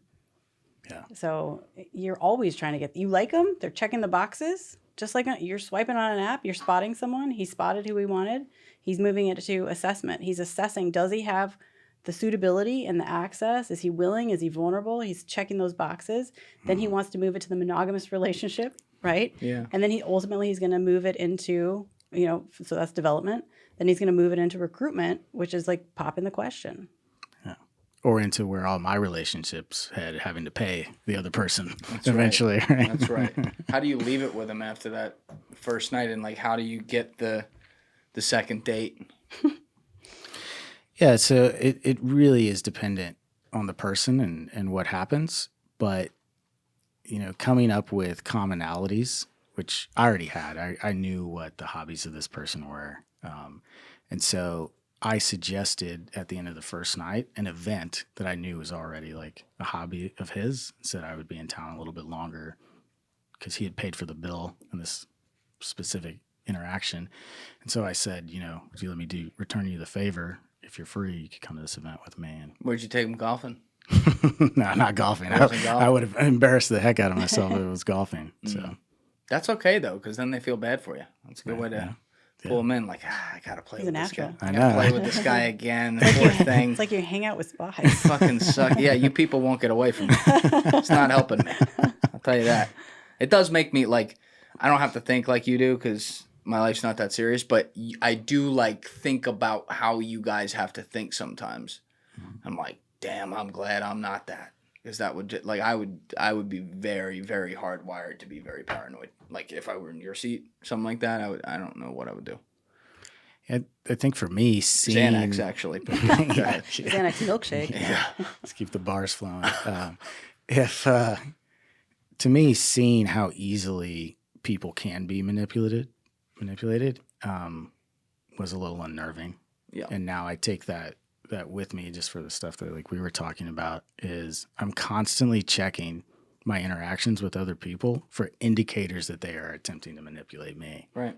So it can be a little overwhelming when you're actually just trying to, be bros with somebody that's not trying to hurt you. But Did you know after that first one that you had him? You didn't have him yet, but you knew you were going to get him? I knew he was the type that we could get there, most likely. What made him the type?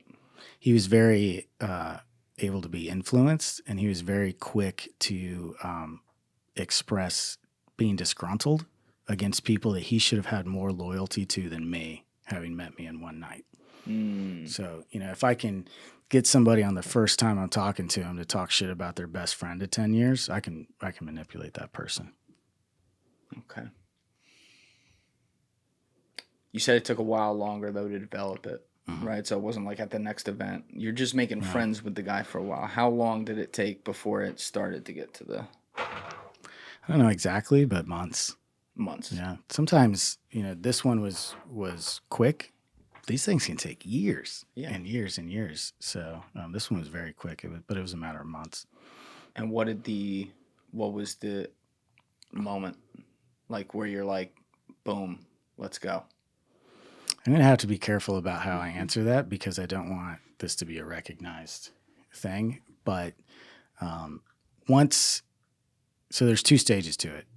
Once, when I knew that the person would compromise their work, security requirements for anything, for any amount of money, for any amount of reciprocity, it's going to happen eventually at that point. Like at that point, even though it was very small, I knew when the big ass came, it would be a yes.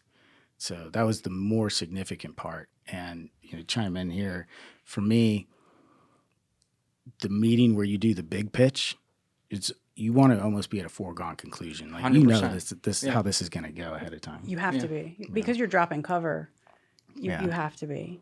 If you're going to propose marriage, the answer is yes. Otherwise, you're dumb. When you say dropping cover, though, you're not dropping cover. I work for CIA. You're dropping cover of that. I'm not just this corporate guy. You kind of already knew that. Yeah, I launder dirty money, Right. And you're a banker because in the way that she's describing it, maybe the security service comes after you, the counterintelligence service. He could have called the cops on me though. That's right. At this point, and said, That's right. "Oh, you got me wrong. That's not my bag." And that would have been very bad. Oh, so you gave him a bag. Full of money. Small bills cash, large bills cash. And what was without revealing it for the operational purposes of people figuring out, were you trying to make him, were you at this point confidently or with prior permission speaking on behalf of a given cartel operation where you are trying to get this guy to be your cover to be able to do illegal activities at this banking institution? So it would never be exposed to him at that level, right? Like I would never use the C word, the cartel word with him.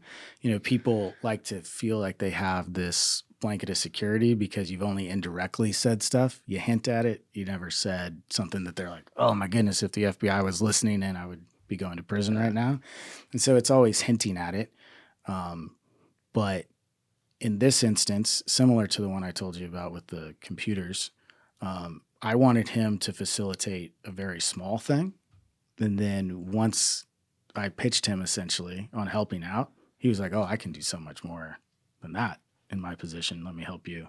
Did he have a severe, like, personal life vulnerability? Yes. Financially? Not financially. He was extremely wealthy, but he had some other very nasty habits as well. Like blackmailable type stuff? Absolutely, yeah. Did you utilize that? No, because I didn't need to threaten him into, you know, I'm going to go behind your back and expose this if you don't help. He thought that being around me was going to facilitate him being able to indulge in his nasty habits more. My imagination's running wild. I don't want to get too specific because if you put all this together, it could be. I could Google it. Eventually, yeah. So. So this is some years ago now, because this was early on in your time infiltrating the cartels. First 2-3 years. Yeah, so I think we're up to, you know, late 2010s. Okay. Now. Yeah. All right. So you get in with this guy. Is that now the moment where your buddies back at the cartels go, yo, this hombre is a bad motherfucker. He can stay. And they start to really pull you in. Right. So it's not as much like pulling in as like be a made member of our organization. It's not like they wanted to patch me in or I'm going to, you know, burn a saint in my hand and become a member. Like they don't look at it like that. They look at it more of who we're going to do business with. Right. And so the modern cartels, they operate like, I always imagine Walmart with a paramilitary wing, you know, to it. They're very business minded. And so they didn't want me to become a Walmart employee. They wanted me to become an affiliate company because I was getting things done efficiently for them. I was able to bring down the percentages that I was charging, you know, because it was becoming more efficient. And so they give you more and more responsibility. So they're not hiring an accounting department. They're bringing in Deloitte. That's right. To help you. All right, I got you. These things are very compartmentalized. See, it all comes back. I told you. We related it back. By the way, shout out to Brian today, filling in, unless he's out of town for the week. So thank you for doing this, my man. Of course. All right. I didn't have your mic on. You say that again. Of course. All right, cool. But doing a great job, by the way. But anyway, so you get in with this guy. You are now brought in as a subsidiary, you know, partner, consultant, whatever, of the cartels. Who, what, without revealing exact cartel or exact people, what types of people do you start running with now? And do the outlines of your responsibilities or things you're asked to do start to increase / change? It does change, and it changed in a way that was beneficial that we were hoping for. And that is the more responsibility you have with this, the less you hang out with like the cartel guys themselves. They want distance from this, right? And so I'm not like moving into this is just hypothetical to use something everybody knows, like hanging out with Swiss bankers and then like popping off to Guadalajara at the same time. I'm moving into a safer world where my access is better and trying to get away from that situation that, you know, is more negative. But was there a point where you started to feel, how do I want to say this? Like now that you're there and you're trying to get that, you actually do have that distance built in.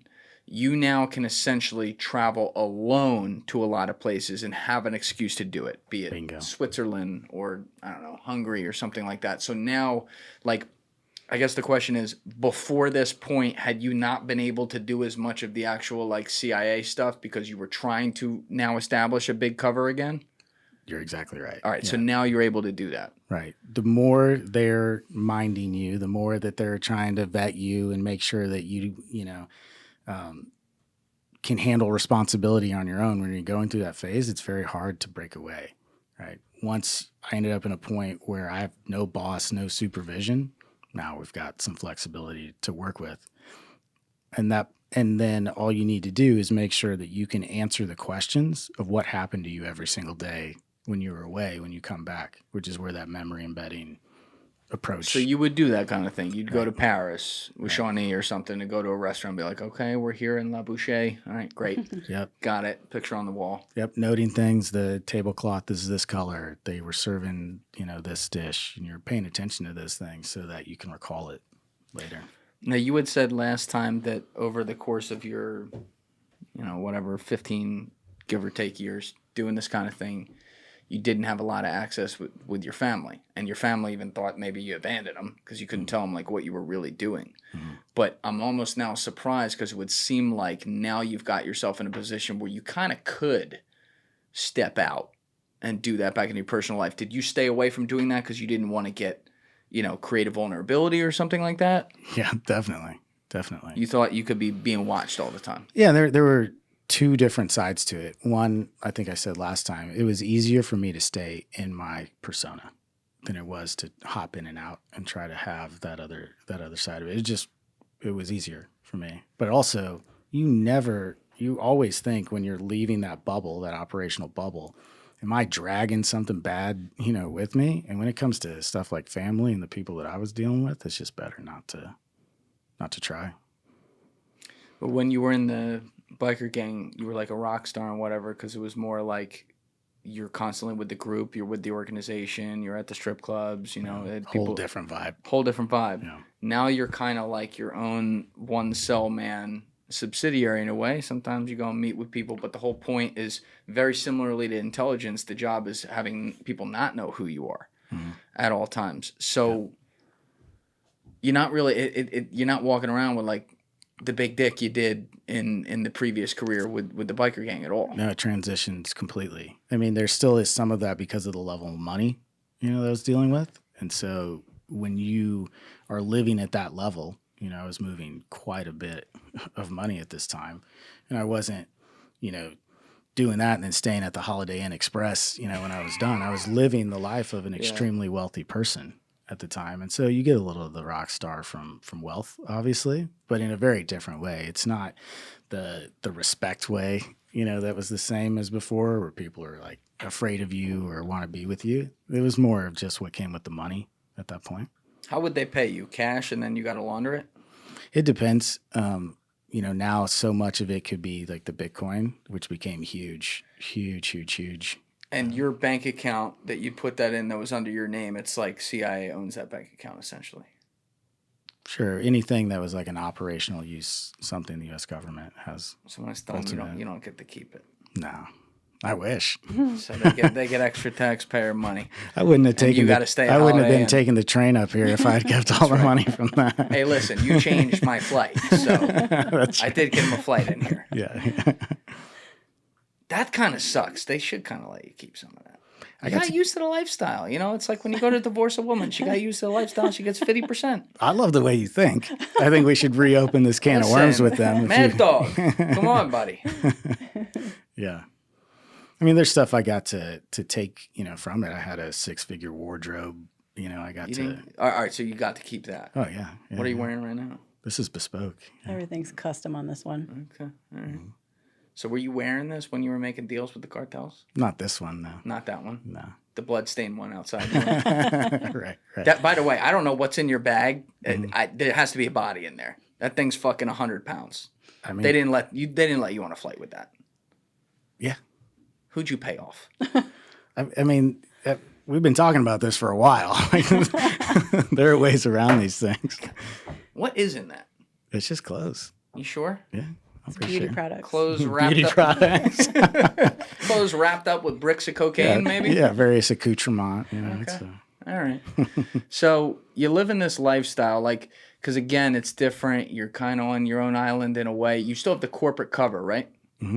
All right. So you go into an office, you're going on the road for business, right? For actual legit stuff. Right, which is now what the banker thinks my cover is. Yeah. So he thinks I'm hiding the cartel stuff, and everybody else think, and I'm hiding this over here. Very much like a magic trick. You're so layered, It's too. like dating a bunch of women at the same time. Like, Yeah. how do you keep your story straight? It's amazing. It's fucking exhausting, bro. And you were saying you don't keep long-term relationships or anything. You're a hit it and quit it kind of guy, You gotta be. right? Right, these days. Yeah. Yeah. These days. I told you we were going to get an education today. But like, I don't know. I'm just trying to picture it. Like, do you live pretty much like they talk about with spying? It's not the exciting movies or anything. It's like you're boring, boom, boring,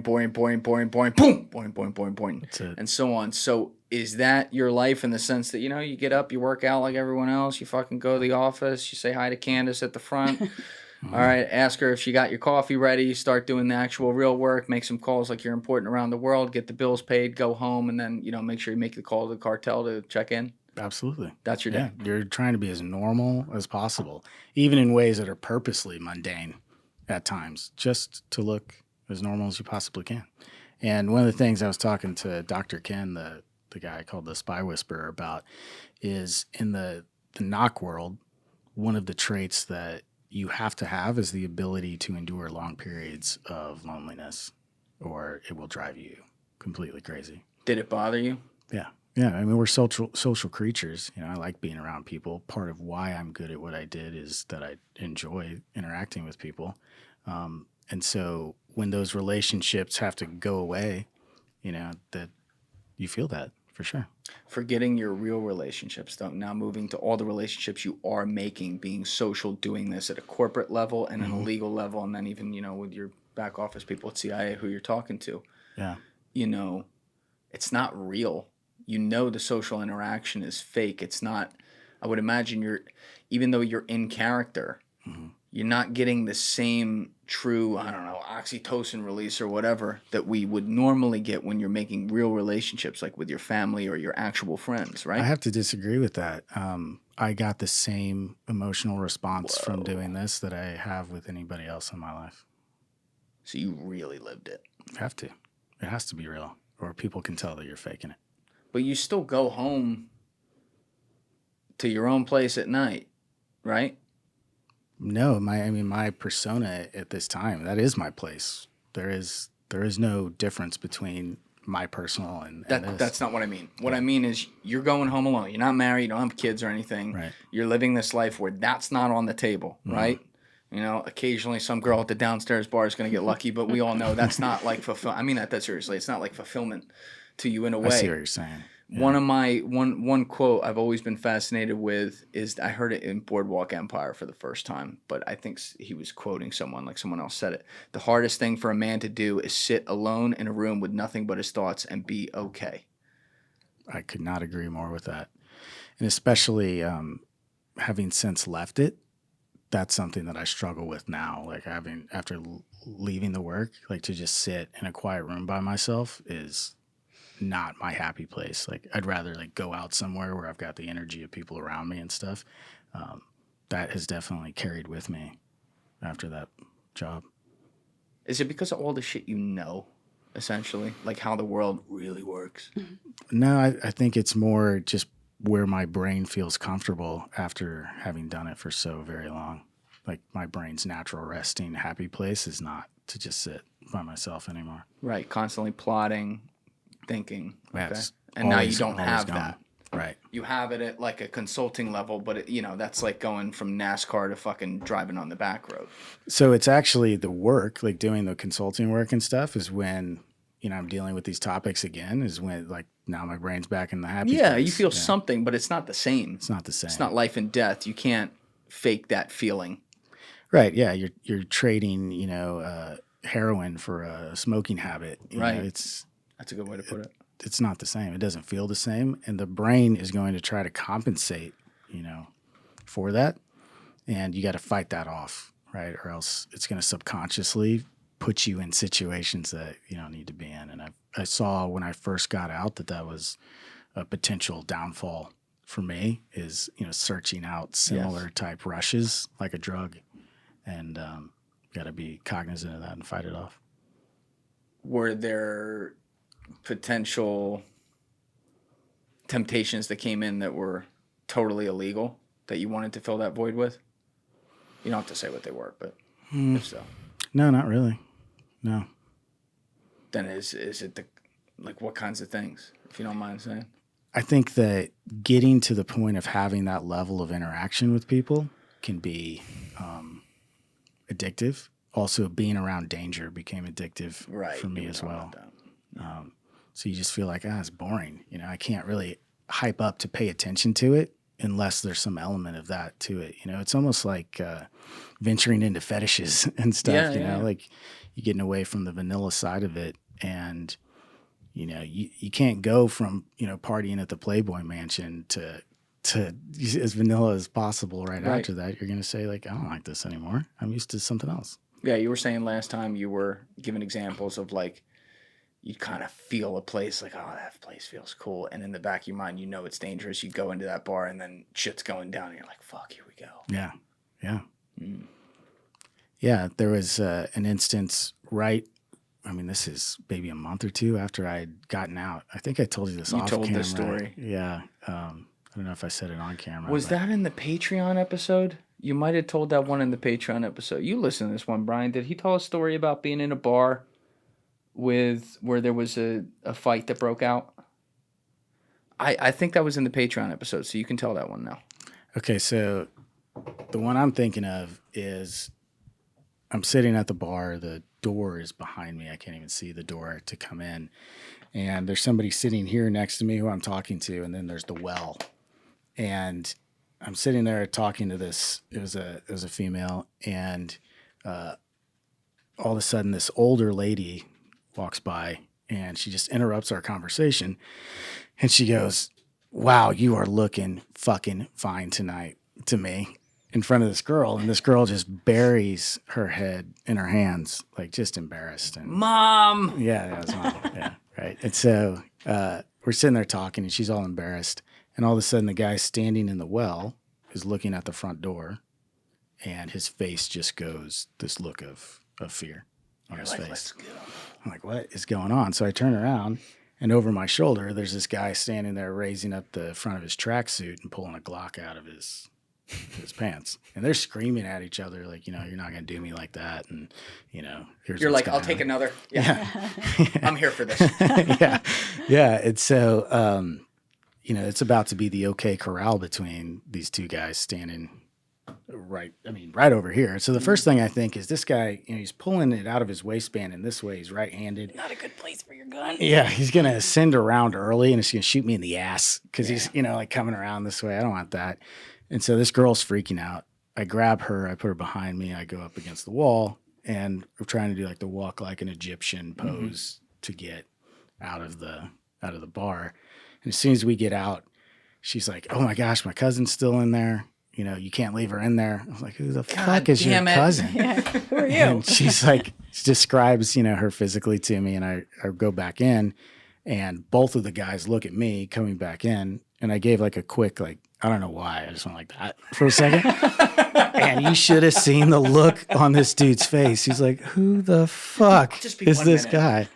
And luckily she was right in the door. I just grabbed her and, left. And it ended up that guy, one of the two guys, he got shot to death that night. That same night after I left, yeah. So you know how to pick them. Right. Yeah, I think it's an energy thing, and thing. It can pull you to it. If you're not watching out for it, the brain, it's a crazy thing. So that was subconscious rather than conscious. That's my opinion of it. Yeah, is that I subconsciously put myself in a situation that I was more familiar with, but not necessarily should have been in. How did you deal with the loneliness you were talking about while you were still in? Like late at night, sitting alone in the room yourself, you're living this crazy life. Everyone you're lying to, You can't talk to your real family. You can't talk to your real friends. You're in the middle of something that you know is bigger than yourself, but it is your life ticking away right here in the years that you're building up doing this. How, psychologically, how do you deal with that? I just leaned into it more. You know, if I was lonely, I spent more time with the people that I was supposed to be developing. You know, those relationships had a fulfilling angle to them as well. And so to me, if I was like, man, what should I be doing right now? I feel lonely. Well, you know, go back to work. Mm. Now, you told the story last time about the wildest situation, the worst situation you were in, which was, you know, taken to some warehouse. Yeah. And there was, I mean, it's horrible, but Yeah. a bunch of cartel guys around a little kid Yeah. taking a carrot peeler to his face for 10 minutes while his dad's sitting there watching because his dad had stolen money or something and they wanted to punish him. That was a money issue. Yeah, you told the story last time about how you have to stand there and watch this. Like, where in the timeline was that? Was that shortly after you were now sucked in after turning the banker? This was even earlier than that, towards like the bulk cash smuggler timeline. That's because they're vetting. That was part of them vetting me, like seeing who I was and stuff like that. That's one of the reasons that leaving that as quickly as possible and going over to the, you know, I'm your guy over in Switzerland doing the banking thing, like keep me the fuck away from all of that, was, you know, I was running away from that into how fast can I make that transition. But yeah, that was part of, you know, them trying to vet if I was the type of person that they could do business with. When you're doing that, are you purposely therefore looking directly at it, making yourself watch it directly? No, and they weren't like, you know, holding my head trying to make me. What I'm trying to do in that instance is respond like I'm normal, but not a problem for them, right? And so you got a million things going through your head at a time like that. But if you're focusing on doing the work, right, working your way through it, you're not, it's almost a way to not experience it as viscerally. You know, you're focused on the job. Are you, I don't know, like how, because you've been in character for years at this point when we're talking about that, so you're used to that, but that's such an extreme situation in all the worst ways. Yeah. How much are you, this is a weird question, but how much are you purposely aware of your facial expressions when that's happening versus being on autopilot of like, all right, exactly what you just said. I don't want to act like I like it. I don't want to act like I'm overpaying attention, but I also don't want to act like I'm going to be a problem. Like what are the thoughts that are going through your head? Because I can imagine that's the longest 10 minutes of your life. Yeah. So I'll steer back to the method acting thing. I was so in the persona that I was that you trust it, right? So you trust the cover, you trust your persona, you trust what you've built. So it'd be like, you know, a method actor that's been on a project for a very long time. If you would have taken them to a situation that didn't have to do with the movie and shown them something, their facial reaction might be completely different than a year before that, before they started the project. And so I'm just trusting that what I and a lot of smart people put time into building was going to look right, and just completely trust falling into that. Sound about right? My situations were totally different. Yeah, I don't envy that. I think about that one a lot because like I could see you felt that big time. Yeah. But you have a job to do, which is just like crazy. But as you get these big responsibilities now and they're keeping you separate, you still like, you have some interaction. There's times you go and meet with these guys. Like what types of people are you meeting with, and are you down in Mexico with them? Sometimes. Yeah, but usually it would be like meeting at a hotel, to have almost like a business meeting would be in a hotel, or to go out to dinner at that point. And these are, at this level, much higher ranking individuals. What kinds of things are you talking about? Just like specifically your job and stuff you're doing, or are they also sharing some secrets of the kingdom? It's like, if you went over to the steakhouse over here and overheard a conversation, it's probably exactly the same. Like the amount of normalcy that these people could muster was quite shocking to me. They're just people, you know, like she mentioned earlier. They're people too. They also have these other very unique things about them that other people don't share. But if that's 10% of who they are, the other 90 is just like everybody else. They're talking about sports. They're talking about horse racing. They're talking about their spouses. They're, all the normal stuff. Did you ever deal with anyone who was a number 1 or number 2? No. Approximately area, how high up did you get dealing? Top 25. Okay, that's pretty high. How big was the organization you worked with? Do you know? I don't know how many members or people they're connected to they would have, but they're a global organization. Yeah, I'll put tens it that of way. thousands probably. Yeah.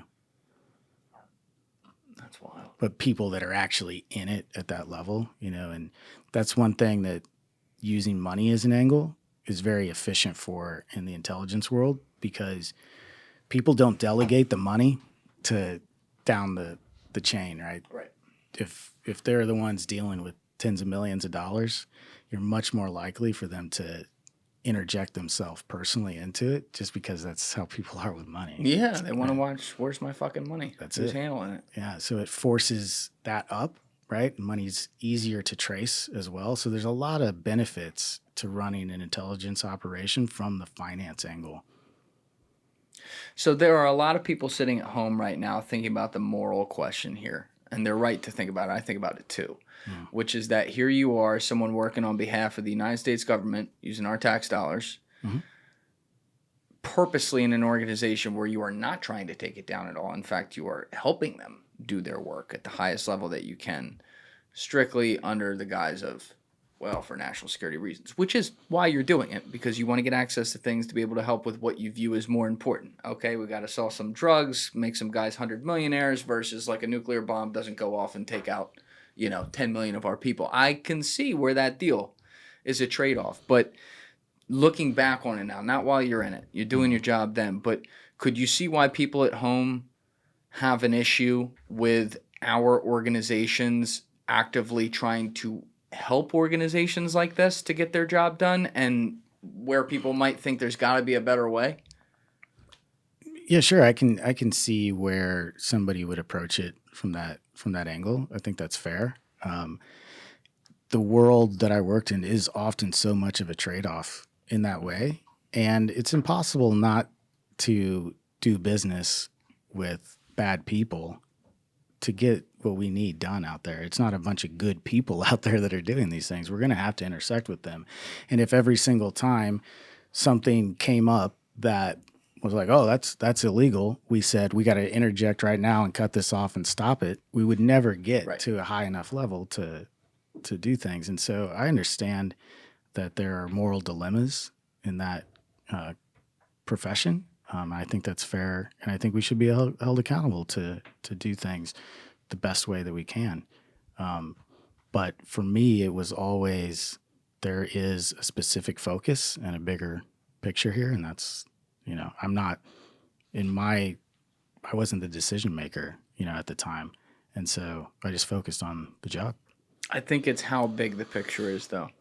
It's like, I don't want to treat this so callously, but just for the sake of example, all right, one person gets taken out innocently in the middle of something, all right, that's one casualty. But when you're talking about a situation where you're working with an organization that is actively working with a foreign adversary as well, that you may want to keep an eye on, by the way, to get intelligence on that, I can understand that. Yep. But you're working with an organization that has graduated over the years to sending worse and worse stuff in here.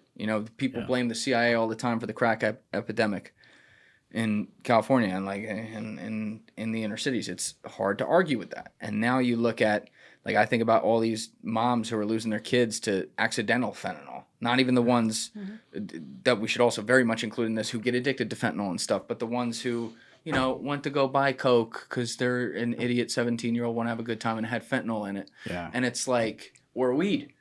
And then they're dead. And it's not 1 or 2 or 3 or 4. I mean, I know people, I have friends who have died from this. Yeah, I lost my brother to Exactly. You are someone who is literally in the middle of that. Like, how do you rectify that? Well, so let me be clear. Just because I was not there to take down that organization does not mean that there were not tons of U.S. resources aimed at taking down that same organization. That just wasn't my job.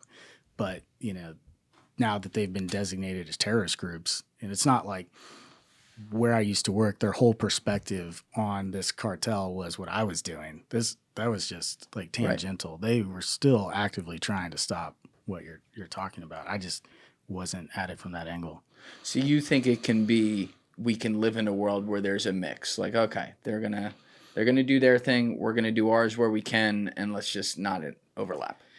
Well, I think like you're asking, what my headspace was then and at the time and now, and that's that this is a race car team, and my job was to change the tires. Somebody else was driving.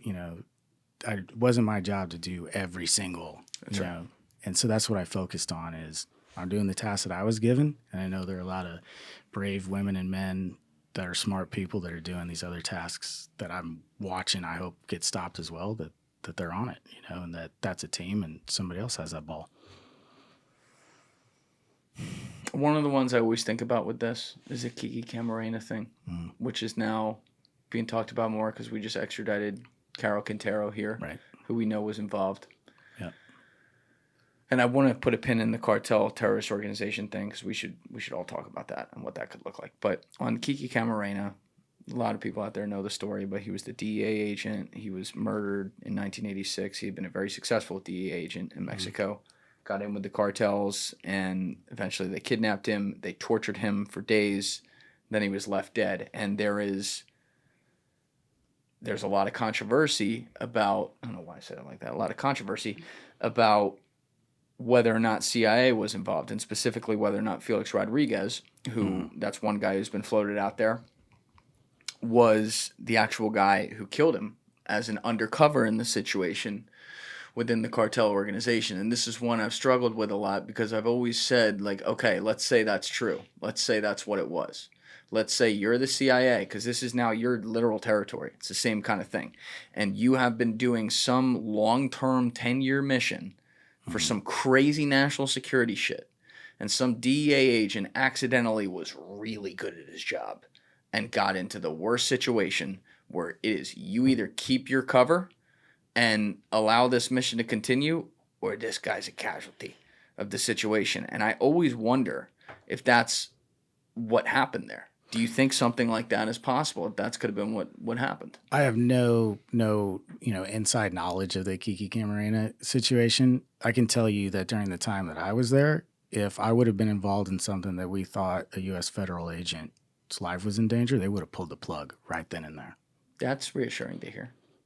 For sure. You sound very confident saying that too. I like that. Well, it was something that was gone over with me. Like, there are situations where we're yanking the ripcord here, and that definitely would fall, into that category.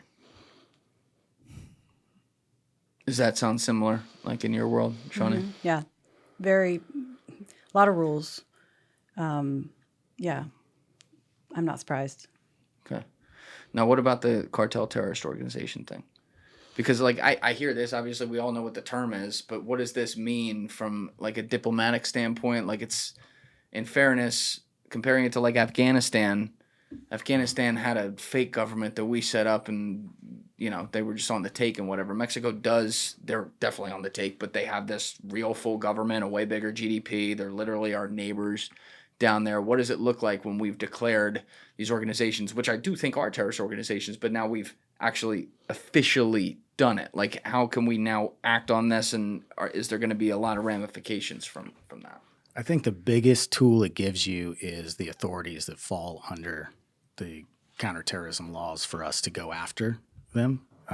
So that's the plus.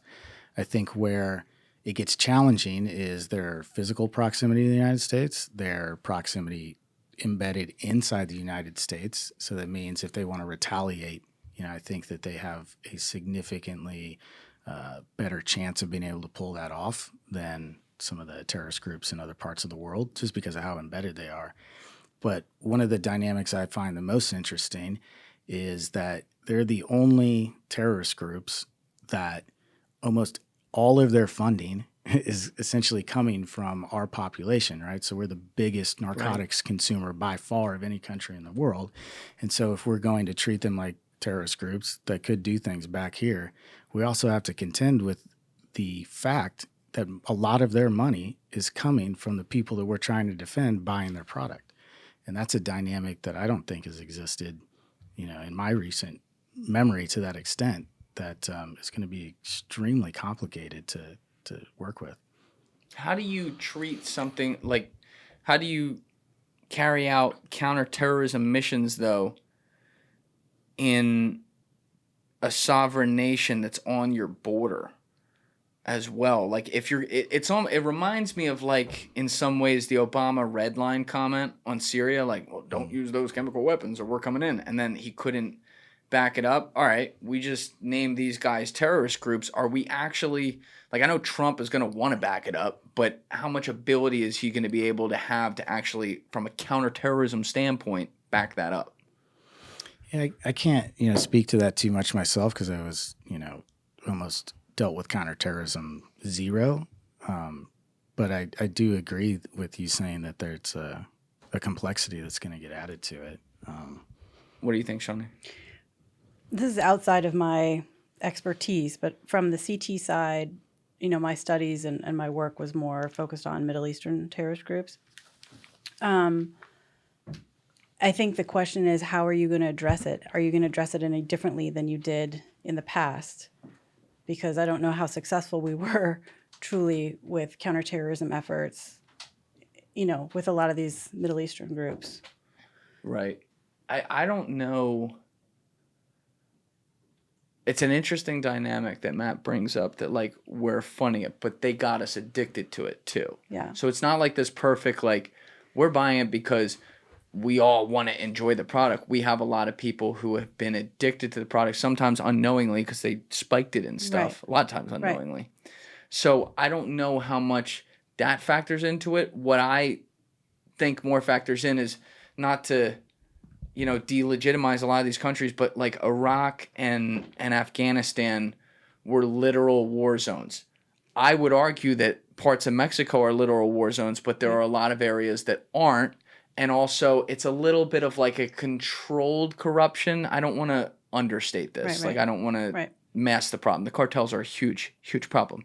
But, like, you're not going in somewhere where they don't have governors and, they're a form of senators and who are all bought off, by the way, and an actual president who's elected by their people, technically. Whereas it's not like Hamid Karzai's in there with a bag of cash. Right. You know what I mean? Right. But even, like, what he was saying with it being so embedded within our nation, within our society, how do you do CT operations here in the United States also? Are we only going to do it in other countries? Are we targeting things here? Because we do have laws and rules about targeting people, targeting Americans. So how does that work? I don't know. Yeah, I hadn't even considered it from that angle, but yeah, it's just amazingly complicated. Mm-hmm. Yeah, I'll be curious to see how this plays out. We should probably talk about this more in the future as well, because obviously, like, it's early days right now. But what was also the thing that was really creepy to me, I don't know how much insight you could have on this, was the whole El Mayo thing. When he got brought here. It's not like you were involved with that, but what did that look like to you? And this has happened, several times when, El Chapo was coming, and, there's a lot of, and again, I wasn't directly involved in that, obviously, but, and what was it? I think El Chapo's wife at one point got picked up at LAX. I think so, yeah. She was thrown in prison for a time here. Yeah. So I don't know what's all behind that, but, I do think the way that that's going down is interesting. Yeah, it seemed a little bit coordinated, and, like, he landed and they were all there ready to go. It's like, was he... he was obviously kidnapped to do it, and you do have El Chapo's sons who were here in prison and could have intelligence, but they were, like, warring with him too. So why would... I don't know. It was a little spooky. I did a YouTube live on it back then, and I'm still, like, very confused by it. Yeah, it is confusing, and, some of it might come from the infighting, right? Because Sinaloa split. And, there's been instances where a top 3 member has been given up, by the other members to try to appease something, right? Specifically with when the ICE agent, was shot. So sometimes, and I'm not saying this is what happened, but sometimes these organizations try to police themselves a little bit or regain some kind of footing. It's funny to think of it that way, but to, you know, regain some footing if they think things are going badly for them. I know he recently, I think just in the past week, said that he would plead guilty if he got like life or something, right? Like if he Mayo avoided- did? Yeah. Interessante. Yeah. So I think that's the deal that's on the table because he's here in New York, right? And I think so. yeah. So I think that what they're going for now is he'll say he's guilty of, I think, 17 felony counts if, you know, he doesn't get the worst possible outcome. Yeah, that one's strange. That one's really strange. That just doesn't sit with me right. Because he's also, like, he was the ghost. He was the guy who just quietly He wasn't like El Chapo, wasn't as loud. He quietly operated. He wasn't fucking meeting with Sean Penn, you know, take a picture. And then suddenly, like, no, here he is. Same deal. Yeah. Yeah, I don't know what's behind that, but I'm really interested to see how that plays out. How many years did you spend with the cartels? Maybe 4 or 5, I guess, total. Okay. Yeah. I mean, and this is, again, not concentrated. Like, that's how long I knew or had access to somebody in that world, let's say. Right. Okay.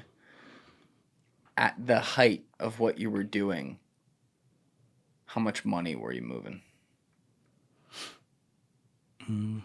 Over 10 million a year, for sure. Those are rookie numbers. It's got to be more than that. I don't want to say exactly how much it was, but it's north of 10 million a year. Yeah. Okay. And did you work with other guys like you who weren't necessarily undercover agents, but they were literal criminals, but they were like Americans like you who just came in through some backdoor corporate type deal? Yeah, I met a lot of professional money launderers, you know, along the way. Sometimes, you know, it's not like the movies where it's like one guy that does everything. He's like, you know, in Belize signing, you know, shell company stuff. And then, so there are networks of this, you know, specifically in Central Europe. There are like boutique shops that, you know, have people that are almost like employees of it, right? And they run like little companies that facilitate money laundering. But yeah, it's not the way it is in the movies for sure, like that. Outside the situation we talked about with the carrot peeler and all that, were you ever in a situation where you were genuinely terrified? Multiple times. Yeah. Like what? Take me there. You know, I was in one that just strikes me off the top of my head is I was in somebody's home that was one of these cartel people, or at least tangentially connected enough. And this person was doing narcotics and was extremely drunk and got really mad and was like waving a pistol around and like screaming and like, you know, this starts getting mad at me like all of a sudden, like I don't know what brought me into the crosshairs. And so there were at least that and maybe a couple others that are Did just you have a like piece that. on you? No. Oh, shit. No. Did you ever carry a piece around? Very rarely. Very rarely. You know, spies carry guns a lot less often than people think. That doesn't surprise Only me. in war zones. Yeah. And I mean, aside from some obvious reasons, one thing you don't want to do is react with one, right? So like indicators of training, right? So I'm supposed to be no military training guy, like no nothing to these people. Right. And if something happens and then all of a sudden, you know, I'm doing like a perfect pull and, you know, people are going to think, where do you learn how to do that? Like you look like you've been trained to use that gun before, right? So you're always avoiding things that could get you trapped in that way. He just does this everywhere he goes. Yeah, that works. Maybe I misunderstood this or I'm misremembering this, but last time I thought you said that like your military background, being in the Navy, was something you might discuss with somebody maybe that was in the biker world. Sure, but you know, somebody that's just, let's say, like a conventional sailor in the Navy wouldn't like have the same mechanism, you know, like reaction to a pistol that a SMU operator would, right? So if somebody was like in the Navy and they could do that, I might have a guess at what unit I thought they were. That's right. Right. Were you in those 9 months? Was that one of the things you were trained in to be able to do that at a, you know, tier 2 level? Or something? I've actually done the Glock course with somebody who taught it for Task Force Greens. So you're pretty good with a fucking Glock. Not too bad. Not as good as they are. Not by miles, but I know what you're supposed to do with it. I know which end you're supposed to point at. Right? Now, you weren't carrying around much, but did you ever have to pull it on anybody? Nope. That's good. No. No, if you end up in a situation where you have to pull out a gun, and in my world, you have failed Right. miles, before you got to that point. Now, how did this? We started off the conversation with you being leaked on the dark web by a foreign intel service. How did that go down? Like, what happened? And it wasn't just you; it was multiple different people who were, I guess, like a part of your program, right? Yeah. So, there are. I'm going to be general again. Not every version of me is put in the same program in the intelligence community, right? There are pots. Mm-hmm. There are programs that are managed by people that are more aggressive than others, or they're compartmentalized for this reason. And so essentially the pot that I was involved in, like I said, there was a counterintelligence issue where someone told an adversary, hey, here's people that are involved in this program. Once they were able to identify that, they put a list together of who they thought everybody was. Whether they were correct or not, I won't say, but and you were on that list. I was on that list. And then after they had a little bit of time with it to do what they wanted, they decided to share it with a lot of people that also don't like us. So now, it was on the dark web, and I don't know if you insinuated this earlier, if I misunderstood this, but a lot of this has now been ripped back, but it was too late because it was put out there.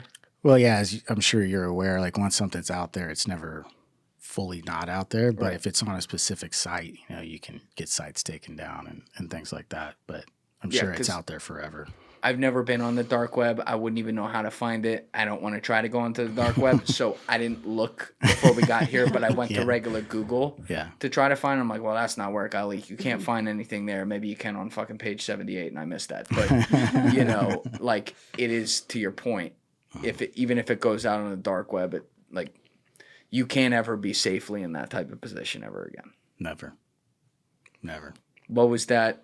How did you find out that it happened? So I didn't know exactly what had happened. I was traveling at the time, and I got essentially what we refer to as a recall message. So I was told to, drop what you're doing and come home. Did you shit yourself when you got that? Not really, because it can be it could have been they wanted to brief me on something. Or, something I had just been working on became really significant, and so they want to have a sit-down talk with me. I didn't assume what it was, and then when I got back and I was told, even though I was in a position of safety, I was like, oh, holy shit. Are you in like a bar where they tell you that, or they bring you to an actual office? It was in an office space. Okay. Yeah. And is it your handler telling you this directly? He's in the room, yeah. Yeah. So did they tell you got to retire now? So it's not like what happens at that exact moment. You have to think there's a huge counterintelligence investigation that would have been happening, right? And so they're not really going to explain the whole situation to you.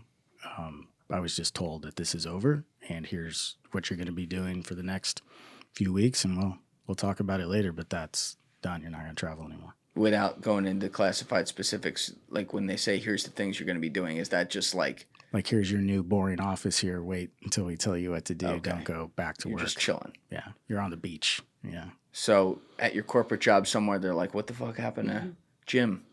Well, that's when these things, when the balloon goes up on these types of operations, you just disappear. Yeah, it's over. There's no going back. There's no, it's just a ripcord. Someone's watching this podcast right now, and they're the Leo meme, like, oh, here he is. There he is. We found him. Yeah. Son of a bitch, I knew it. Yeah, I thought it's because you didn't like me. He never came back. Yeah.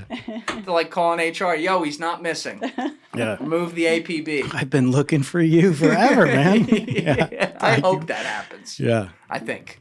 Would that be bad if that happened? It would be horrible if that happened. Okay, I don't hope that happens. You're going to come back here with a new face sometime. You're like, yeah, I've never been on this show before. Fuck. Yeah, I'll come back all messed up. And I was like, I think coming on here was a mistake, bro. Wow. So you, people always joke, once in CIA, never not in CIA, but are you gone? Can you look in that camera and say you're gone? I'm as out as you are. That's not nice of you to say it like that. That's not helping. Comment. That's not helping. Yeah. Yeah. No, I have absolutely no official employment with that organization whatsoever. I have no connection more than anybody else off the street would now. spoken like a true way a lawyer would write it. Here. Read it from memory perfectly here. Okay. I think the only connection I have is I still have my security clearance, right? And I still do like consulting for the government that's cleared work, but it's not like that, you know. It's not like crazy high up. No. It wouldn't involve me going, you know, in any cover platform or anything like that. Or You've been out for like a year and a half? That's something right. like that? Mm-hmm. Would you say you're adjusted now? No. Not at all. Not fully. I mean, sometimes I'll think, you know, I am, and then I'll ask somebody, like a friend of mine or something. They're like, "Are you fucking crazy? Like you are not out of that mindset at all." But you know, so that nip tuck method, right? You're trying to work on it a little bit at a time and reach an ultimate goal. It took me a while to get into it. And it's going to take a while to get completely mentally out of it, I'm sure. How long after being recalled from the field did you reconnect with your family and your close friends? To think about that, it was still a few months. What was that like? I mean, as you could imagine, you know, being away that long, being estranged from it, I don't really have a close, you know, connection with a lot of that still. But, you know, now that things like this are coming out, I'm interested to see like how that affects it, you know, because they'll be hearing more of my story through this medium than they have, you know, face to face. And Really? So, yeah, maybe this facilitates opening some of those doors up a little bit again. Well, you said you were close with your mom growing up. So are you saying you're not right now? We're still in contact. Yeah. Is she mad at you?